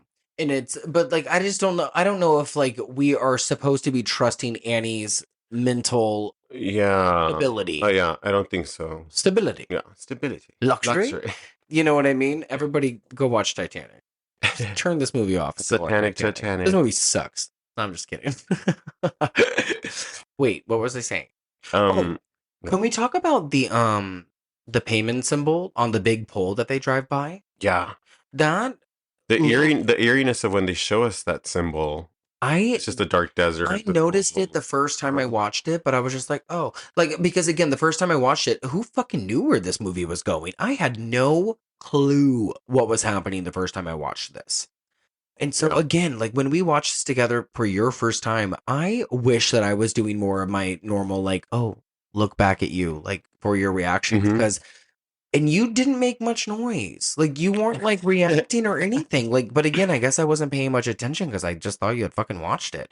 I don't know, because for these next few scenes, like these are like key scenes to watch someone react to. Well, which one were we watching last night that I reacted to? Fuck. That was a genuine reaction. What were we watching last night? Who the fuck? Oh, no, it was Midsummer. Yeah. Midsummer. And dude, again, that's a vibe. Okay. Midsummer is a vibe, yeah. But that was a reaction. Here's a question real quick, and I think that we can just ask this now. What do you like better, this or Midsummer? This one. 100%. Yeah. But I think Midsummer was good. It's just too long. No, I'll never watch that movie again. Oh my god, really? I don't know, dude. Like that fucking leap. Those leap. Gosh, yeah. Don't say anything else. You guys go watch that fucking movie. Yeah, it's good. It's good. It's a good follow-up. It's Yeah. wacky. It's wacky. Florence Pugh is just good. Anyway, it's another podcast. Anyway, so we get to the party where Peter sees the girl that he likes. What the fuck is her name? Oh, her name is Bridget, and she's played by Mallory Bechtel, Bechtel, whatever. So there are walnuts being chopped up, and we know immediately that something bad is going to happen, right? Because we know that she has a nut allergy, and the way that they're fucking weighing in on those walnuts, like, you just know. Uh-huh. So back at the house, Annie works on more creepy mini things involving her mom. Which are like once you go back to the house, she does like these little representations of the family's secrets that are like hiding, that are hidden within the household is what she's doing. That's why we see like scenes that are not like making sense to the movie, as what you were saying earlier. Yeah, and like the mom like standing in the fucking doorway, like while she's like, like dysfunctional relationships within your family. Yeah, and like I kind of wish they even went like deeper with it, like I love like what they did with it, and I love everything that kind of unfolds and what we get at the end, like I love everything, but I kind of wish they would have went a little bit deeper with like the mother-daughter stuff. Yeah. Like I kind of wish that we could have went 20 minutes more, and this movie's only 2 hours and 7 minutes. They could have given me 15 more minutes and I would have been genuinely happy. But only on that relationship. Like I would have loved a flashback. You know what I mean? Like, that would have been really cool. I see what you mean. Like that would have been probably what we needed. Just to like get more of the mom. Yeah, but I mean, I think it's because the movie's already slow enough. Yeah. Like the movie's super slow enough, like compared to other like horror movies that are just so intense. Like the music already is like intense enough. Yeah. But I think because the movie's like super slow, it kind of just didn't want to add more. Yeah, well, I mean, again, we didn't need it. It works just fine as it is, but there's just a few things that I could have used. Yeah. Is all I'm saying. I remember when I first saw this also that I thought that the cake that Charlie gets to eat, because Peter offers Bridget some weed and tells Charlie to go eat this chocolate cake. So I thought that the cake was going to be laced with weed. I didn't even consider that there was going to be nuts in it. Like, yeah. But again, I had no idea where this movie was going. So see how normal the movie is, because you would expect drugs at a kid party, but it's like, it's just cake. And again, like with nuts, that's like, enough to fuck somebody up. And I'm one of those people that is so weird with numbers. So like, I'm thinking about the time, just like earlier today with you, I was like, we can't review this next movie next because it's like 2018 and we've done 2 movies that are 2018. So like, I'm thinking about this movie and I'm like, oh my God, we're only like, well, not even that long in. We're probably like a quarter of the way into this movie. Yeah. So nothing bad is going to happen. Like we're not that brave of a movie. But then she goes into anaphylactic shock. But what's really happening? What? What's happening? Oh, she goes into anaphylactic shock.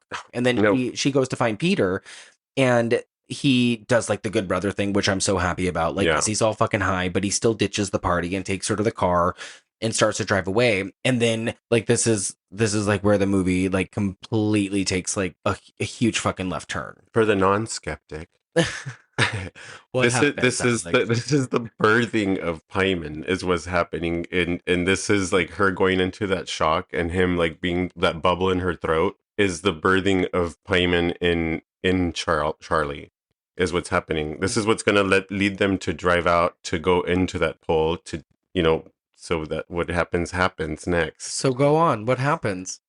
Oh, well, the brother takes her in the car. Mm-hmm. We start rushing to the hospital. Again, that pole that you had mentioned earlier that had the symbol of Paimon on it.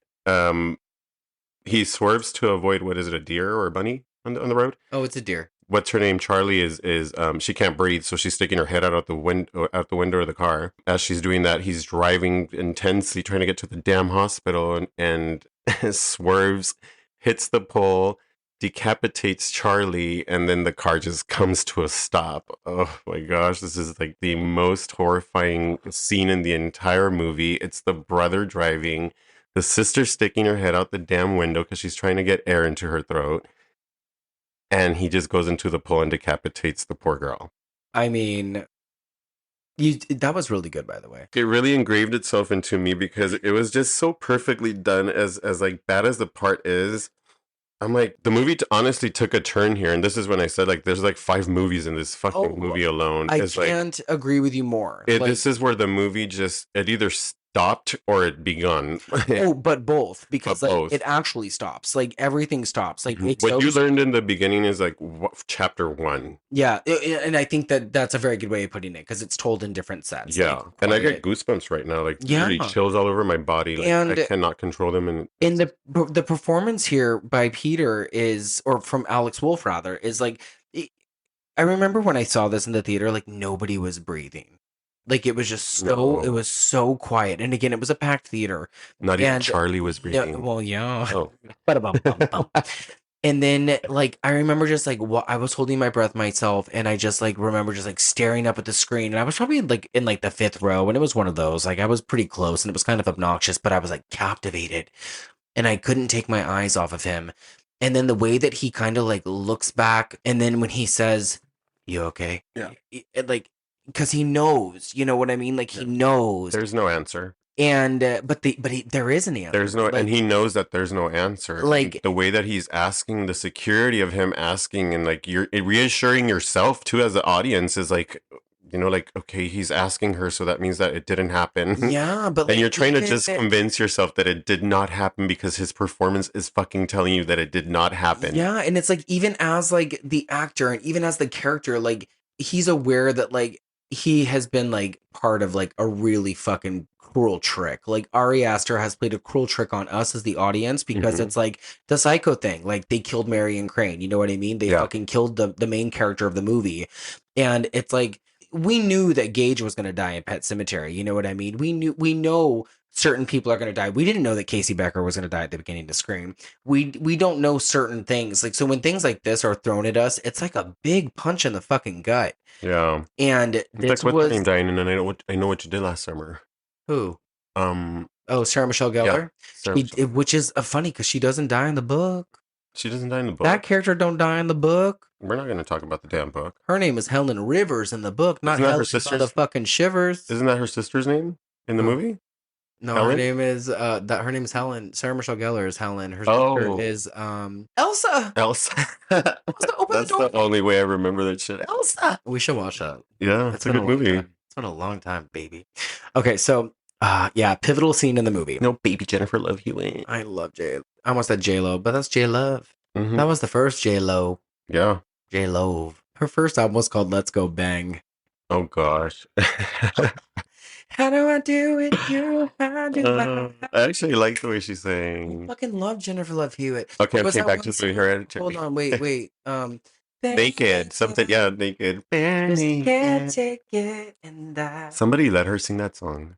And her album cover was so beautiful. Bare naked. And we all like kind of understood it wrong because I was a teenager. I was like, she wants to be bare naked, but I didn't know that it was like Oh, it was emotionally a like. metaphor. Yeah. I always thought about naked. Sarah. Oh shit.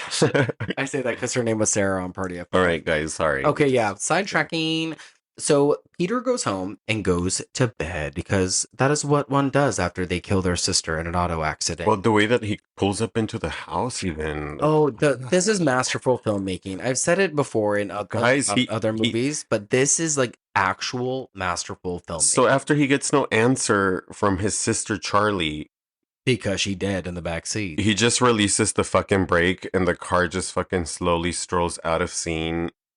And it strolls into scene in front of the house, and the car just stops, and then we see him crawl into bed. Fuck. Yeah, and we can hear the combo between Steve and Annie, and they're in their Yeah. bedroom, and we don't see them, but they say that like, "Oh, good, they made it home." Yeah. And then like the morning arises, and we hear Annie go to the car, and she Like, just I'll be right starts back. She's talking to her screaming. husband. Yeah. Yeah, and we just hear her screaming because, of course, the body of her fucking decapitated daughter is still in the car, but we don't see it. That's not a scream. Yeah, oh no. The like- camera's literally still focused on Peter. Yeah. The camera's still on him from last night till daytime, and you hear the conversation between the mom and dad downstairs saying, "I'll be right back. I'm gonna go to the market, pick up Oh. something," and you just see her go out to the car, and she just fucking. You don't see it. You hollers. hear it. Well, you don't see it. The camera's, like I said, focused on Alex. But Yeah. in mind, you see what's happening. You can kind of make it out. Yeah, And you can totally see it. Yeah. Like you can see it in your head. Yeah. Like you see what's happening. You don't need. It's to like a see normal it. morning at the house. This happens at every house. Like, I'll be right back, and you can hear it from the next room. Is exactly what's happening to this kid Yeah. Peter, and the mom goes out to the car and she just freaking hollers. Yeah, and you just hear her fucking howling, and Yeah. then it cuts to the head on the side of the street. With the flies already on it. I mean, it has ants crawling all over it, and you see her tongue And like it's such jutting. an ugly face because it got smashed with the bowl. Like, Yeah. Yeah. And then it cuts to Annie howling, bent over in fucking pain and agony, screaming that she wants to die. While This her is the worst husband moment holds ever on her. TV. Like, It's- done in a movie for me, I It's think. unbearable, dude. And then Because she's like, I can't breathe. I can't. Like, she's just hollering. And it's like, she does really take the breath away from you alone just watching her fucking do that scene. And then we go to the funeral. There's like this really beautiful shot that goes underground. And it's just agonizing. Yeah. You know, like there's like a lot of ways to portray grief. And I think that Toni Collette really like, I don't want to say puts the nail in the coffin, but Mm-hmm. she does. So the family seems a bit more broken than not now, obviously. Oh boy, if you thought Annie was resentful of Peter before. Oh yeah, and like Peter's like a Jesus. ghost of himself now. Yeah. You know? Like Annie is like not even sleeping in the house anymore. She is sleeping in the tree house, Yeah. and that's where Charlie used to sleep for some reason or another. That some reason will be revealed later.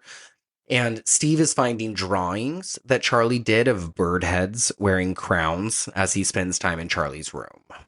So that also is something we should put in our back pocket. Peter and his friends get stoned under the bleachers, and Peter has a terrible reaction, similar to Charlie's anaphylactic reaction to the Yeah. chocolate cake. And it's a pretty chilling scene, and you're either never going to want to smoke pot again, or you're going to want to smoke pot right now. Yeah. So Give me a it's- second. Yeah. It's weird, though, because he sounds kind of like Charlie, right? He Like- does start sounding like Charlie. It's super reminiscent of like what happened the night that Charlie died. I feel like that Paimon is kind of like trying to work through multiple people at this point. It's that Charlie was groomed by the matriarch, which was the grandmother, Charlie was groomed by Ellen. by Ellen. Yes. But only to carry Paimon, like, for the while being where Peter can host him now, like, Yeah. become a man and literally like host him in a male Yeah. body, in a male form, because Paimon has the face of a woman Yeah. and the body of a man Yeah. as the statue itself. Oh. So at the end of the movie, you see exactly what happened to Charlie, why it Right. happened, and it all connects again. and you're I like, was what the thinking fuck? about that too when we finished it. Yeah, and you'll see a lot of shit happening throughout the movie that coincides with that fucking statue at the end of the fucking movie. Oh, wild. Yeah, it's fucking crazy. Okay. Pay attention. Sit at the edge of the fucking seat. No. Okay. You want to watch it again? And yeah, actually, Yeah. see, it's like when you break it down like this, like it's like fuck, like little tiny things like that. You're like motherfucker. Like How did I watch that? It's like the Blair Witch Project. I love, Mhm. love the Blair Witch Project, and every time I watch it, I'm like, oh motherfucker, like, and it's like things that I'm making up. So she was groomed by the matriarch, like literally to carry Paimon, until she died, so that then Peter can take over. Yeah, So the clicking sound is Paimon trying to get is out? Paimon. Is literally Paimon. It was never Charlie, like dealing with whatever little unfinished thoughts she had in her head, processing kind of like whoever takes. I Yeah. do these things that I I Yeah, my I get, fingers like, when I weird. get I do little- I do little twitches and shit like that. So that's something that they were letting us know that Charlie did just to say that she wasn't a normal kid. She wasn't a normal kid because she wasn't born to be a kid. She was born to literally carry Paimon, Yeah. and Peter can take over. Okay, Yeah. interesting. That's why when it goes into Peter, then you hear Peter do the clicking sound as well. Yeah. Is to let us know that it was never Charlie. It was Paimon's thing. Okay, interesting. Do I still have you guys? Yeah, well, no. It'll all make sense Yeah. once we get to the end, because this is Yeah. all stuff that happens at the end. But like because Because we're talking about it right now. so fuck off. But it'll coincide with Yeah. the end. So Peter rides his bike home, and it's like he's horrified to go inside, because I would be too. How does he even go back home? I mean, at this point, yeah. Annie waits in the car, and when Peter does go inside, she drives to another grief meeting. She is confronted by a woman named Joan. This is Miss Ann Dowd at her finest. If anybody has never seen a movie called Compliance, I think you should watch it because Ann Dowd is also in that movie and she delivers a really, really fucking phenomenal performance there. But here she is doing the Lord's great work as an actor. So she tells her that her son is dead too. And if she ever needs someone to talk to, that she is there for her. Now, the blurting of "my son died." Yeah. This movie is heavy. And I had put in my notes, have you ever seen Rosemary's Baby? I think that I wrote that because of Ann Dowd. There's a character in Rosemary's Baby that reminds me of Ann Dowd in this movie. So when we watch it, you'll see a lot of similarities, I think, to this. This is a very good, like, side piece to that film. Annie returns home and says she's been at the movies, an excuse she's been using a lot lately. She and Steve go to bed, and when Steve tries to get down, Annie retires to the treehouse, the only place she's been able to get any sleep, apparently. I think that we should recognize Gabriel Byrne's performance here, too. Yeah. Right? Like, this could really be a fuck-off role, but he does it in such, like, a downplayed way. And he was the father in Stigmata. The father meaning the priest. The priest. Right? I was like, wait, what? Yeah, no. I saw that movie in theaters when it came out, and I never saw it again. No. Yeah. Watch it again. You don't need to It's watch it. not... I remember Monica loving it. Like, I really liked it, but then it's like, I think I burned myself out of it. I just remember the trailer very clearly, and like it came out during that wave of horror movies in 98 It had that or 99. Hail Mary song. Yeah, and it had like that rock soundtrack, and I just remember like that The colors of it is kind of cool. The filming is like really dark blues and like purple, yeah, and like Yeah, red yeah, and burgundy, and it like had blacks. like that. It was like that grungy wave of Yep. like end of days Yeah, a lot of plather devil and movies. braids. Yeah, Patricia Arquette. It had like that late 90s feel. Streaks in the hair. Yeah, how funny. Oh my god. But yeah, he was in that movie. Yeah. That's wild, Gabriel Byrne. He was in that movie Gothic. The Mhm. one that we had mentioned during the There's Something in the Barn episode. With that Oh yeah, elf- yeah, you're with the right. elf guy on the The guy that does the main elf. Yeah, that's funny. So Peter has a freak out in his bedroom. Everything he sees reminds him of Charlie. Annie continues her work, including little details of Easter eggs that we may or may not have been noticing, that you apparently notice much more than I do. Oh. Indicates that she too has been noticing them. So we should be noticing them too. I just said you were, so never mind. I know, right? Annie goes to Jones. She tells her in graphic detail what it was like finding Charlie's headless corpse in the car after the fact. And holy fucking shit. Yeah. I don't know if I've ever asked you, Alex. Have you ever seen a dead body? Yes, I have. Okay. My neighbors. Ew. Yeah, my sister and my neighbor's husband had found him, and then I went over to verify, and I literally like stood over the body, and then I was like, "What am I doing?" I'm like literally leaving footprints here, and of course I got taken in and questioned. Oh my god, that's Yeah, horrifying. but we gave everything in detail, how it happened, what had happened that day and how it followed, and sure enough, somebody killed a guy. Oh, that's scary. I went to a Catholic camp retreat type of thing over a weekend with Aaron and a couple other people that we were friendly with when we were in high school. And a woman had like a seizure and died. Oh no! We all had to like hold hands and like pray around her dead body. That's horrific. It was very, very strange. Yeah. But very To see somebody die is different than to see somebody like a dead body already. Oh, like we watched her soul leave her body. Oh no, that's the worst. It was very, very, No. very scary. So Joni questions, and wait. Oh yeah. So the Joni carpet. So she goes to Joni's, right? So Yeah. she's talking about the headless corpse in the car, blah blah blah, and then I forgot to mention that before she enters, she sees the carpet outside of Joni's apartment, Mhm. and it says her name on it. It says Joni, and it's like stitched, it's handmade, and Annie points out that her mom used to make those. Yeah. Joni's like, oh, that's funny. Just blows it off. Yeah, she knows everything. Annie notices a weird mint in her tea, and we also see that Annie is medicating pretty heavily now. Joni questions, Let me stop you right there. yeah, You know why she put that mint tea in her mouth? why? Or why we saw that? Why? That was Paimon entering her body. Was it? Uh-huh. I didn't know. That's the first time she got that because the mom died. Yeah. So she gets it next. Paimon goes into I figured The that momness. was happening because later on when she's And this is why That Joni way it approached leads. her, because Okay.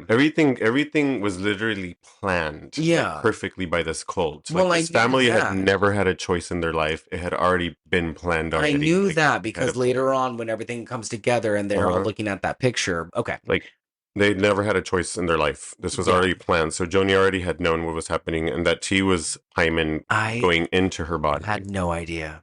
That's so funny. Okay, so Joni questions Annie's relationship with Peter, and we get the paint thinner sleepwalking story, which is this. So Annie had basically sleepwalked into Peter and Charlie's room when they were younger and sharing a bedroom. And when she woke up, she realized that she had covered both the children in paint thinner and herself. And what woke her up was the fact that she had lit a match, and the children were screaming. The children were screaming. Children. So yeah, Puts it off. Like puts it away. She blew it out, and neither of the kids really got over it or forgave her for it. Naturally, I don't know if I'd forgive my mom for that either. I have chosen to forgive my mom for a lot of shit, but I don't know if I would forgive my mom for almost fucking lighting my ass on fire. Well, I mean, it wasn't her fault. Let's be real. You can blame sleepwalking all you want, bitch. What did she do? What did you do? To her side of the story. Okay, relax. Hey. This movie is really complex. Yeah. It's a family drama that's deep rooted in abuse, childhood trauma, and fear, personal borderline personality, schizophrenia, mental disorders, like the whole array. Like, plus you get all the crazy batshit horror. Everybody's that's happening. invited. Yeah, but let's be real. This is like pure horror. You know, like we get like the witchcraft shit that like may or may not be going down with grandma. And it may be understated, but it's there. And then that car set piece is like super horrific. But it like, this is purely horror. And you don't think it's scary. I don't think it's scary. I think it's like perfectly beautifully done. Like it's just, I'm so weird. No, I think I get it. I think I get it. Yeah. Steve confronts Annie on her latest diorama, which is a miniature reenactment or a neutral view of the accident, rather. It is just that. It is a a miniature of the accident. Oh yeah, when she's fucking doing that, she's crazy. I forgot to mention that when the mom goes to visit Joni for the first time and she knocks at her door and they show us the apartment number 201. Yeah. Means that you made a deal with the devil. 201? Uh-huh. I didn't know that That's either. Joni's apartment number. That's so funny that you know all that. Yeah, and then like behind her they show like 202, which is like an homage to like the angel number 202. What the fuck? That's so weird. I know, that's kind of cool. Like all these little fucking secrets are hidden within this movie. They're really cool. It's really cool like to watch all this stuff like played out. Yeah, really. And now we get to watch all this magic happen. I love Gabriel Byrne, his line delivery right here when they're talking about dinner, and then Toni Collette says, "I'm the one that's gonna make dinner," and then Gabriel Byrne says, "I'm making dinner. Come stay, do whatever you want. I really don't give a shit." She just leaves her there. And this is the next, probably most talked about scene in the film. It's that big monologue that Annie delivers when Peter confronts her and asks if there's something that he or that she wants to talk about, and they go back and forth until Annie explodes about what a piece of shit he is. Just some stomach turning shit. Yeah, and it's if you can't handle like family conflict, step out. Yeah, it's really fucking epic. Like, but honestly, if Peter was at my table, I would fucking lose my shit too. Well, I mean, Jesus Christ, it's not like the kid drank, you know, like it's like this was already formed to happen. Like, yeah, but like, I mean, we don't know that's what's happening, but like, yeah, you know, he counteracts though with she's blaming him like pretty harshly. What she says to him is fucking intense. Like that's, but she's not wrong. But she's not wrong at all. He's not wrong. But then he counteracts with, "I am the mother." Yeah, I love it. He counteracts with how none of this would have happened had she not forced Charlie to go to the party with him. So she basically blames him for everything, and then he counteracts and throws that shit back at her. Well, what about you, Mom? You told her to go that night. Yeah, and then the look on her face as she leaves the table, it's like, fuck. And that's not her look, though. It's Paimon. That's already Paimon inside of her. Remember, she had that tea already. Yeah, but then we have poor Steve, who's just like staring, like not knowing how to like handle anything. I mean, he's the only one that moved along with his life. What's his name? Peter's just fucking living in this blank phase the mom's all fucked up, and then Yeah. the poor dad is just the only one living regular life. Like Yeah. he's just still cooking dinner, still supporting the family, still We have to have going one to work. person still holding on to reality. Yeah.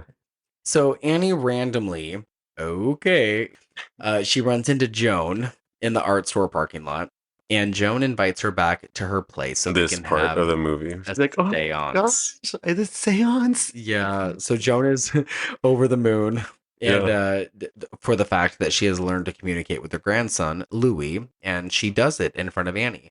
I gotta say that Anne Dowd's commitment is something else. Mhm. Annie checking underneath the table made me laugh.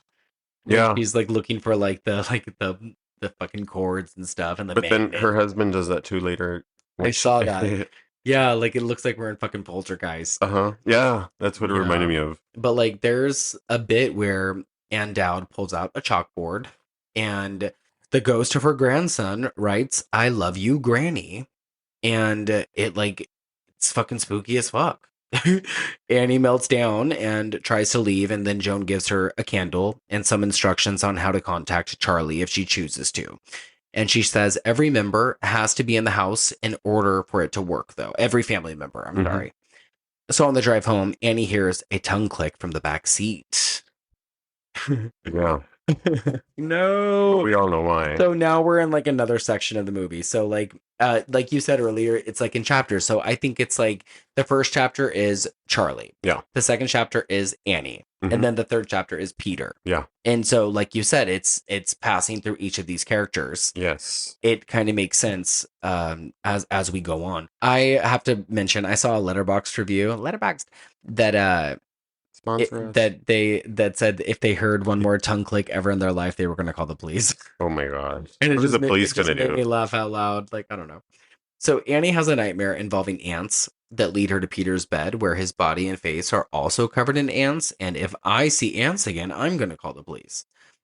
So she's sleepwalking, though. The way she's standing at the edge of the bed is horrifying. Like that look that she has on her face. Toni Collette's facial expressions are really scary. Because I don't think she's conventionally pretty. I think she's beautiful, but like, Yeah, I think that I know what you're saying. she's one of those humans. She can be beautiful, Yeah. done up, But when made up. she is crying, for instance, Yeah. it's not cute. No, and You know. it should not be. And just like when I cry, I'm hideous. You know what I mean? Like there are people you should see who cry, snot. I want to and see she's saliva. one of those gross. actors that deliver it. Like there's other actors who cry. I'm trying to think. Winona Ryder. Mhm. When I see Winona Ryder cry, it breaks my fucking heart. When I see Nev Campbell cry, it breaks my heart. And then like when I see her crying, like I just see her like it's just like She gives you a headache. It's like desperate. Yeah. Like she takes a lot of energy out of you, like literally, because her fucking acting is like, bitch, you're draining me. Draining is Yeah. a very good word for it. She is standing over Peter and he asks why she's scared of him. And she says, I never wanted to be your mother. The way she holds her hands up to her mouth. Yeah, because she knows that was the most fucked up thing to say. And then she goes on about how she tried to give herself a miscarriage. And then she does it again. Yeah, and how her mom forced her to have him because everything we've been saying. Because her brother killed himself. Because Yep. he was supposed to be the first one. Alex has deep dived into this. So they're suddenly covered in paint thinner, and Annie is holding a match. And then Annie wakes up from a dream and decides to hold the seance to bring back Charlie because she's a medium, okay? Yeah, that's funny. She's like, I'm a medium. I've been a psychic. I know everything. Like, girl, no, you're not. You're crazy. So she gets them to participate and starts asking for Charlie to communicate with them, in which she fucking does. Her desperation, though, is fucking It's old. insane. Like, ugh. So they touch a glass on the table. The glass moves, and Annie opens her drawing pad, and the candle goes nuts like The Exorcist. Mhm. Something breaks in the house. Steve examines underneath the table, The just flame. like, oh yeah. All of this whole scene is bonkers. Yeah. This is when you start getting scared. You're like, oh shit. Yeah, this is where everything is like haunted house Now it's like supernatural shit. type nutter butter. Yeah.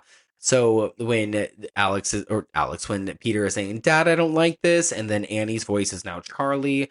Like Peter is such a damn good crier. Yeah, he lowers his age when he cries. Like he just becomes this vulnerable little boy, like a little kid, like that you're just like gonna feel Oh my bad God. for. And like when he was like going, mommy, mommy, like Yeah. when he just like, he like just demotes himself mentally Mhm. to that To elementary say state. mommy like that, Yeah, it takes a yeah, lot.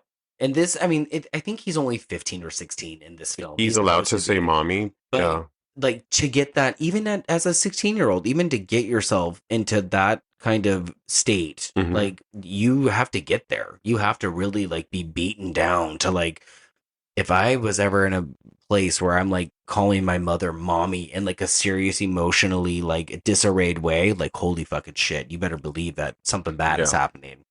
So Peter is in class and witnesses the cosmic blue light. He witnesses his reflection smiling back at him when he is not smiling at it. Why, it's Tinkerbell, of course. Oh, Steve calls Annie, saying that Peter has called from school in hysterics, saying he's horrified that he's being patronized by a vengeful spirit. They exchange unfriendly words, and Annie has a meltdown on her current diorama fixture. The funeral of her mother, all because her agent has called asking when it's going to be done. Steve sees the disrupted state of Annie and the fact that she's destroyed all of her work. The family unit is destructing baby. Nothing scarier. We need to watch The Witch. We started watching The Witch. yeah, we started watching. Yeah, we started watching The Witch tonight. We need to finish it. In Charlie's room, her notepad is manifesting drawings of a scratched out Peter. In the attic, we hear flies swarming. Peter has a nightmare about Charlie's head turning into a basketball and then being attacked by a set of hands from within his pillows. When he wakes, Annie is standing above him, but she claims it's because she heard him screaming. Annie says she knows how to stop the evil that is taking over. She takes Charlie's notepad to the fireplace, but catches on fire herself when she throws it in. Okay, so we're going down that road now. Yeah. So this movie just keeps turning left and then right and then twisting, and it doesn't know what kind of movie it wants to be, and that is perfectly fine. But Annie knows what's up now. Annie doesn't know what's up now. So she goes to Joan's and bangs on the door. Joan is not home, but we get a wide shot of what's going on inside, which is some sort of voodoo shit, and it has to do with Peter. And then if you pay attention behind her, there's a camera that goes off, and it's like it's watching her to alert the cult that she's been there. What? Yeah, like you see her knock at the door and she's not there, like, and then the camera stays still, but it shows us that there's a camera behind Annie. Yeah. And it flashes on, and it's telling us like, oh shit, they know that she's there at the door. So she's distracted here because at that same time, Joni's over at the school with Peter, remember, trying to silence whoever the fuck out. Oh my God. So it's like, okay, she's distracted over here, so go do that with Peter. Oh my God, that's wild. There's so much shit going on. Right. Oh, well, yeah, because next we get the symbol and everything, and there's like a bird head, maybe. I don't know. There's a head of something, but it's like an altar, right? It's Joni's altar for Peter, right? Yeah. And then next we are at Peter's school, and then we see Joan across the street expelling him. And this is the scariest part of the movie for me. When she's yelling out those names. Yeah, when she's like, get out. Yeah, the way she's yelling the names out. Aragon! You know, like all the spices. She brought them. Yeah. Ginger. Cinnamon. Damn. That is scary. What is she conjuring up? But yeah, when she's yelling that out, that is kind of scary. And she doesn't stop. Yeah, no, and it's so scary. And then it's paired with the music and the physical reaction of Peter. And it has that sting. Like that. I can't do it. But it's like, oh, woof. It's bad. So Annie finds the doily floor mats in a box of her mother's things. And then finds a book with the matching symbol that we've been seeing the whole movie. But see, you didn't catch that either when it said Charles instead of Charlie on the mat. Because they wanted Charlie to be a boy. When she pulls out those mats, the first mat on top, and remember, that's why I was like, did you see that? And you're like, yeah. And I was like, okay, pay attention, because that's what I was going to talk about. I wonder if her name was Charles. Because you could technically they wanted a girl, boy. But you could technically name a girl Charles. They named girls James. They did, but she came out a girl. That's why she's like, she plays like a not normal kid. So it kind of played a trick on the cult. When she didn't have a proper boy, it became like this Charles Charlie thing. And that's why they were like, you know what? So now she just has to host him until Peter's able to host Paimon. There's so much happening. Okay, so there's also a book of invocations. And this is where we finally learn that this demon is called King Paimon, and he is the demon of mischief, and we need a male body to host it. So get out, Peter. Get out. Make room, motherfucker. So that's why we got rid of Charlie. And Annie starts going through boxes and finds pictures and comes across photos of a woman who looks like and probably is Joan. Because Mom was friends with Joan. And Joan was passing out the cookies. Yeah, Mom was actually queen of a fucking witch cult, bro. You said that shit yesterday, cracked me the fuck Yeah, up. and I was Joan like, handed oh out my the God. cookies at these get-togethers, girl. And their target for sacrifice has always been Annie and her family, like you said a little bit ago. And it's not that complicated, but if you have any questions, you can ask Alex. The cult leader made this family to be specifically what they were supposed to be. So Ellen, Mom, Grandma, like basically birthed her own children. Specifically so they could become Paimon. But they were just nuts. Like, there's no way that Annie can host Paimon. You see what happened when Paimon was inside of Annie? The bitch went crazy. He started crawling on walls, started doing crazy shit. Paimon don't want to live that life. He doesn't. He wants to wear his crown and live in a treehouse. Fucking Jeepers Creepers over here. Yeah. Annie was nuts. Yeah, so Peter walks down the hallway and that eerie blue light passes him. So can we assume that this is the demon? This is the demon. The blue light. Yes, this is the demon. This is how he gets around. It's floating around like Tinkerbell. Yeah, so Steve is composing an email regarding Annie and her mental stability. I think he's emailing her boss or like a psychologist. I don't know. He's emailing somebody. Mm-hmm.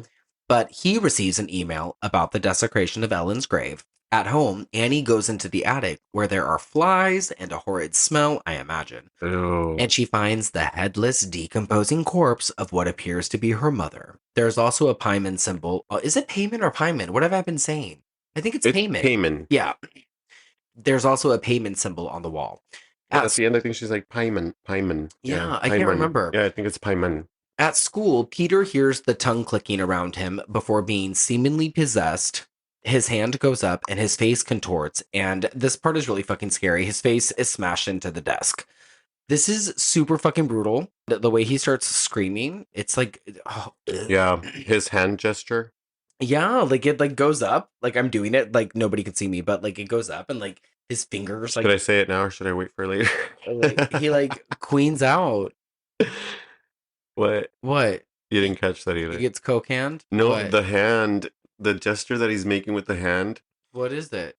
The staff that Paimon is holding at the end of the movie. Oh! Is the same exact gesture that the hand is making. I didn't catch it. Like the movie ends and they're in the treehouse and Paimon's statue behind him. He's holding a staff that's literally making that exact same gesture of the hand. Literally embarrassed. Are you watching the movie? Or did you just take notes the entire time? Okay, first off. Did you even take notes? I'm just kidding. I'm so mad at you right now. No, you're not. That's what we're here for. So, ew. My God. As I was saying, Alex... Welcome to my podcast where satanic and demonics rule. Oh. Alex Wolf is really good here. Ugh. Why?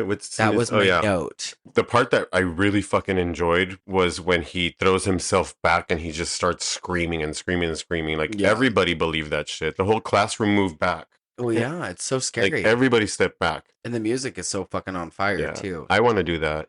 No, I want to act like that. I really do. Like, that shit was intense. That's really scary. It's like an actor's dream, man. Everything in this movie is like an actor's dream. Like, he did that shit fucking so smoothly. It was so good and believable. It was good. It was real. That was a real fucking scene. I think so too.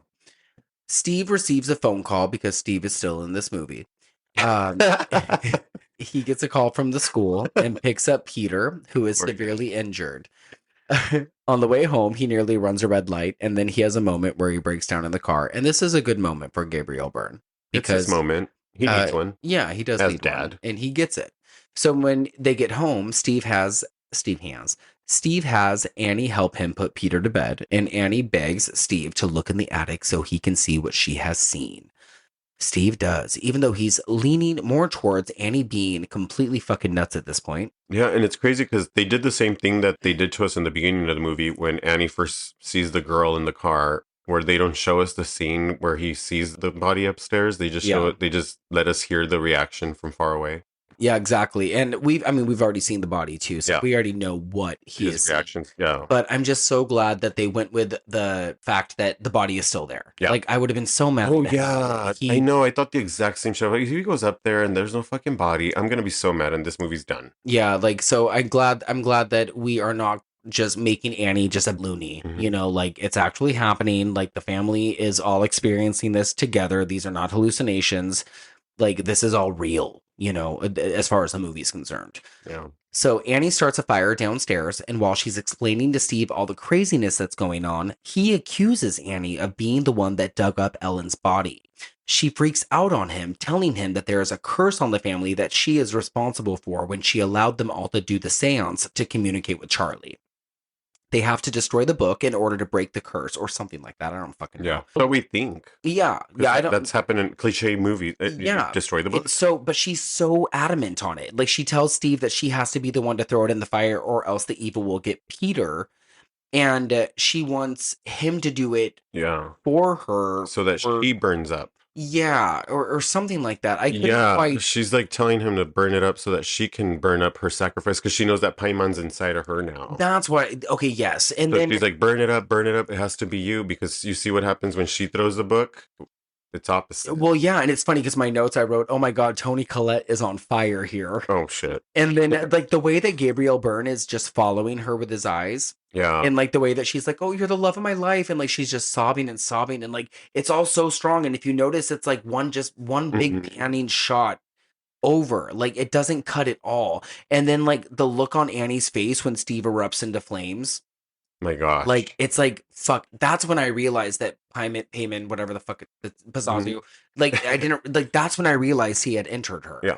Like, I didn't realize that he had really, or was even trying to enter her until that moment. And it wasn't until this last rewatch that I realized that he didn't exit her until she sawed her own head off. And that's the thing. Like, it has to be sawed off in order for you not to host the body. Yeah, so your head has to be removed. That's what happens with zombies, yeah. Like, they don't live when the brain's chopped off or the head's chopped off. So people who haven't seen this and are listening to this and are wondering what the fuck we're talking about. Okay, so, Steve has erupted into flames right in front of her. And this was already planned. Yeah. Paimon was just fucking with them. Yeah, playing tricks, just like Ari Aster's doing to us. Mm-hmm. Peter wakes up that night. The light in the treehouse is burning. We can see it from his window. And we also can see that Annie is in the corner of the ceiling, just perched up there like a spider, and it's fucking terrible. Yeah, it really is. And then she like swims out. Right? Yeah, like she I didn't like that. She like floats out. Yeah, I didn't really appreciate that little part. But oh my God. It's kind of like still scary because it's eerie. Yeah, it's eerie. It's eerie as fuck. Because if you catch it, you catch it. If you don't, that shit just freaks you the fuck out. But this is like, you have to like be catching all this. Like for the next, like you have, like you hopefully are paying attention all throughout this film. But like these last few moments are really, really, really important. Yeah.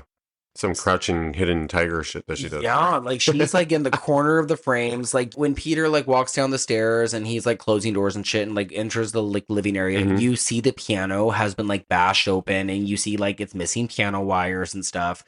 So you can hear flies buzzing. He can't find anybody, and he eventually finds Steve's burnt up corpse, and that's when he turns and sees a naked, smiling man staring at him. And then Annie, who has been like hanging out up on the ceiling, like she's not there anymore. She bursts out of the darkness, and then there's like a chase sequence. So that suddenly, fucked me up. That's the jump scare. A fucking slasher movie. And this whole segment is like 100 miles an hour, and it's so fucking gnarly. And he ends up in the attic. Peter, he ends up in the attic. And then Annie is like attached to the attic door. Like it's a ceiling attic door. And she's like up against it, like banging her head on it. Like she's like a bug. Fucking like, woodpecker. Yeah. Like, oh my God, that's what it is. Like, and this is probably the most scariest part to me in the whole entire movie, other than like Peter's gestures when he was all twisted and freaking out at school. Yeah. I think scary. This part, right? And especially because he's like, Mom, stop. And her head's just like, bam, bam, bam, bam, bam, bam, bam, bam, bam, bam. And like, that's when he's like, Mommy, I'm begging you, Mommy. The way that her legs are like spread out and her toes are like just, you know, like clenching onto the fucking ceiling. Like they're really not. It's just this fucking force has just got her up there and like she's just banging away. Yeah, it's dude. fucking horrifying. You can like feel her teeth Yeah. just like Yeah, charring, her like, cheeks like smashing and like not that it's happening, but it's just like you can just feel that shit. yeah, like shout out to the special effects team here because Yeah. like not only does the burnt up corpse of Gabriel Byrne look really fucked up and good, like but Mhm. everything that's happening from this point forward is like really, really like grade A work. He's charted as fuck, but I love that they still left his hand in a like the same position Yeah. that the hand was when he first bursted in flames. Nothing Yeah. changed. Peter sees that there are candles everywhere in the attic amongst all the fucking flies. The corpse of Ellen is also gone. And in its place is a picture of Peter with the eyes poked out. So he tries to wake himself up in one of those it's a dream type of things. But then he looks up and sees what a lot of people probably think of when they think of this movie. And that would be Annie tearing her head off with a piano wire. And that's why the piano wire was missing. Yeah, like she is sawing at it. Like Yeah. like it Yeah. so this is like the gore set piece of the movie. Like she is like really going at it. There's blood. Like it is, and with the music accompanying it, it's fucking traumatic. See, at this point, it's just Paimon trying to release himself to. Yeah, and like the way that she's looking down at him, or I guess the way that it's looking down at him. Peter sees that he's being watched by some nude folks that are just like waving at him from the corner, like, hey. Their smile is so creepy. Yeah, and that one woman who just like does that weird little throw wave. So Peter throws himself out of a window. We hear Annie's head plop off, and then we see whatever this is pass itself onto Peter. So this is the transition. Little Tinkerbell. Yeah, that is like Tinkerbell, huh? This is like Tinkerbell from the Mary Martin version, the stage version. Oh, shit. Yeah, you're right. The little light just like... So Annie's headless corpse floats up into the treehouse. That is scary. The way that the body looks floating into the treehouse. Oh, it's horrifying, yeah. So it is scary. Well, that part is. Oh, that part. It's not horrifying, remember? Okay. Yeah. We're going to ask you again in a minute. No. Peter wakes up, clicks his tongue, and climbs into the treehouse as well. So now it's no longer Peter. It's no longer Peter. Yeah. As soon as he clicked his tongue, he was no longer Peter. Yeah, and there's something different about the way that he even carries himself. Like there's like a more feminine quality to like the way his face looks. Like it looks a little bit softer. Like there's something different just from this point forward, and there's not a lot left of the movie. So he goes inside of the treehouse, and there are more followers of Paimon, including Joan. There is a statue of Paimon that they've made, which we've talked about a few times, and it has Charlie's head on top of it. Right? Like yeah, it's Charlie's head. Charlie's beheaded head. Okay, yeah. Yes. Annie and Ellen's headless corpses are worshiping it. Mm-hmm. Joan crowns Peter, who is now Charlie. Yeah. She calls Peter Charlie. Yeah. And she's like, "Oh, it's okay. Don't be afraid now." And she like gives this big monologue about how Charlie is actually now Paimon, one of the 8 kings of hell. And the musical cue, right when she says, "You are Paimon, one of the 8 kings of hell," and then you hear like a ding. That like musical cue. What did it do for you? I got a fucking boner. Me too. It was like, to me, that was such a empowering moment.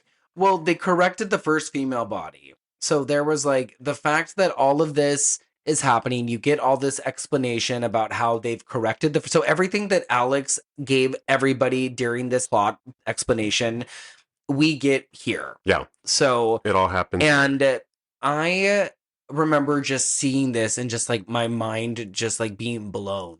And to this day, still learning shit about this movie and just like just being like flabbergasted and just learning, just still not knowing. And I mean, I'm like smiling right now because like you still tell me stuff, and you're someone who's only seen it like twice, 2 or 3 times, and I've seen this movie probably like 6 or 7 times. But I just movies like that for me are like everything like possession shit as opposed to like slasher. Yeah, it's like more like I'm more into like demonic possession shit, like things of cult like that'll like old time demon shit. Yeah, you're so well versed on this, and it makes me so happy. So, but yeah, this is how we end on this movie with Joan kind of actually letting us know that Peter is now Charlie, is now Paimon, and this is what they've been waiting for years. They have called to the north to fucking summon this demon, and they want good wealth and health and familiars, and they are going to do what they can to protect this being. He is the god of mischief. Yeah, And they expect all that from him. Hail Paimon, motherfucker. And this is where we end on buttholes. Yep. There they are. Because literally, people are like bent over You worshiping. can literally see dick skin. Oh yeah, like this is foreskin like because they're like bent over facing Peter, but like, you know, because they're crouching down like that, you can literally see like between their legs. Yeah, there's a lot of nudity. And it's not pleasant nudity. No, they're like not beautiful people. It's like Lords of Salem nudity. Yeah, it's like they're culty. Old lady nudity. To Yeah. each their own. That's Hereditary, guys. This is a 5 out of 5 movie for me. This is a 5-star perfect movie. There's not much wrong with this movie, and I don't know what else to say about it. I feel like I've raved a lot about this already, and I'm just gonna leave it at that. On my Gory Gator, I'm gonna give this bitch a 5. I'm gonna do the same. I'm gonna give it a 5. And why? It became my new favorite. You asked me what my favorite horror movie is. It's Hereditary. Well, outside of The Exorcist, Outside of The Exorcist, like it's just like it became my new favorite movie. Like I'm gonna watch this movie again over and over and over again. Wow. Because I know that the more I watch it, the more I find shit, and I love that it's like based on a real like demon. I think that's kind of fun. That's what caught you is the fact that it's based on something real. I didn't know that. I didn't know that until we watched the making of that Paimon was like a real thing. Mm-hmm. Like I knew some other like little stuff here and there about the movie, but yeah, that part's really cool. There's I mean, just everything that is behind this movie. It's not necessarily just about the deterioration of the family and like all that shit is happening. That's part of it. But the way that the movie is just like laid out and the way that each scene is just like speaking to the next one and you're supposed to pay attention is just so good. Everything like is hidden within the walls of the house. There's like symbols all over that mean like protection or not, or you're, you know, done with in your cult. This was already done and planned for this family. They never had a choice. Yeah, that's what I really love about it too, is that it was very methodical in the way of there was a plan from beginning to end. Like they didn't use fake words. Everything was real. Like everything is real. Like what happened to the family is real. The fact that Annie like started getting worse after Charlie's death. I mean, following her mom's death, then Charlie's death. And, you know, we're supposed to be like, get it together, lady. But it's like, she just lost her fucking mom. She lost her kid. And she already has fucking mental issues going on in her own head. Grief is a slippery slope, man. Yeah. And then to deal with the fact that she has the kid living in her house that she just blames for decapitating her daughter, which is not the fact. Like this was already planned, but she had no idea. Yeah.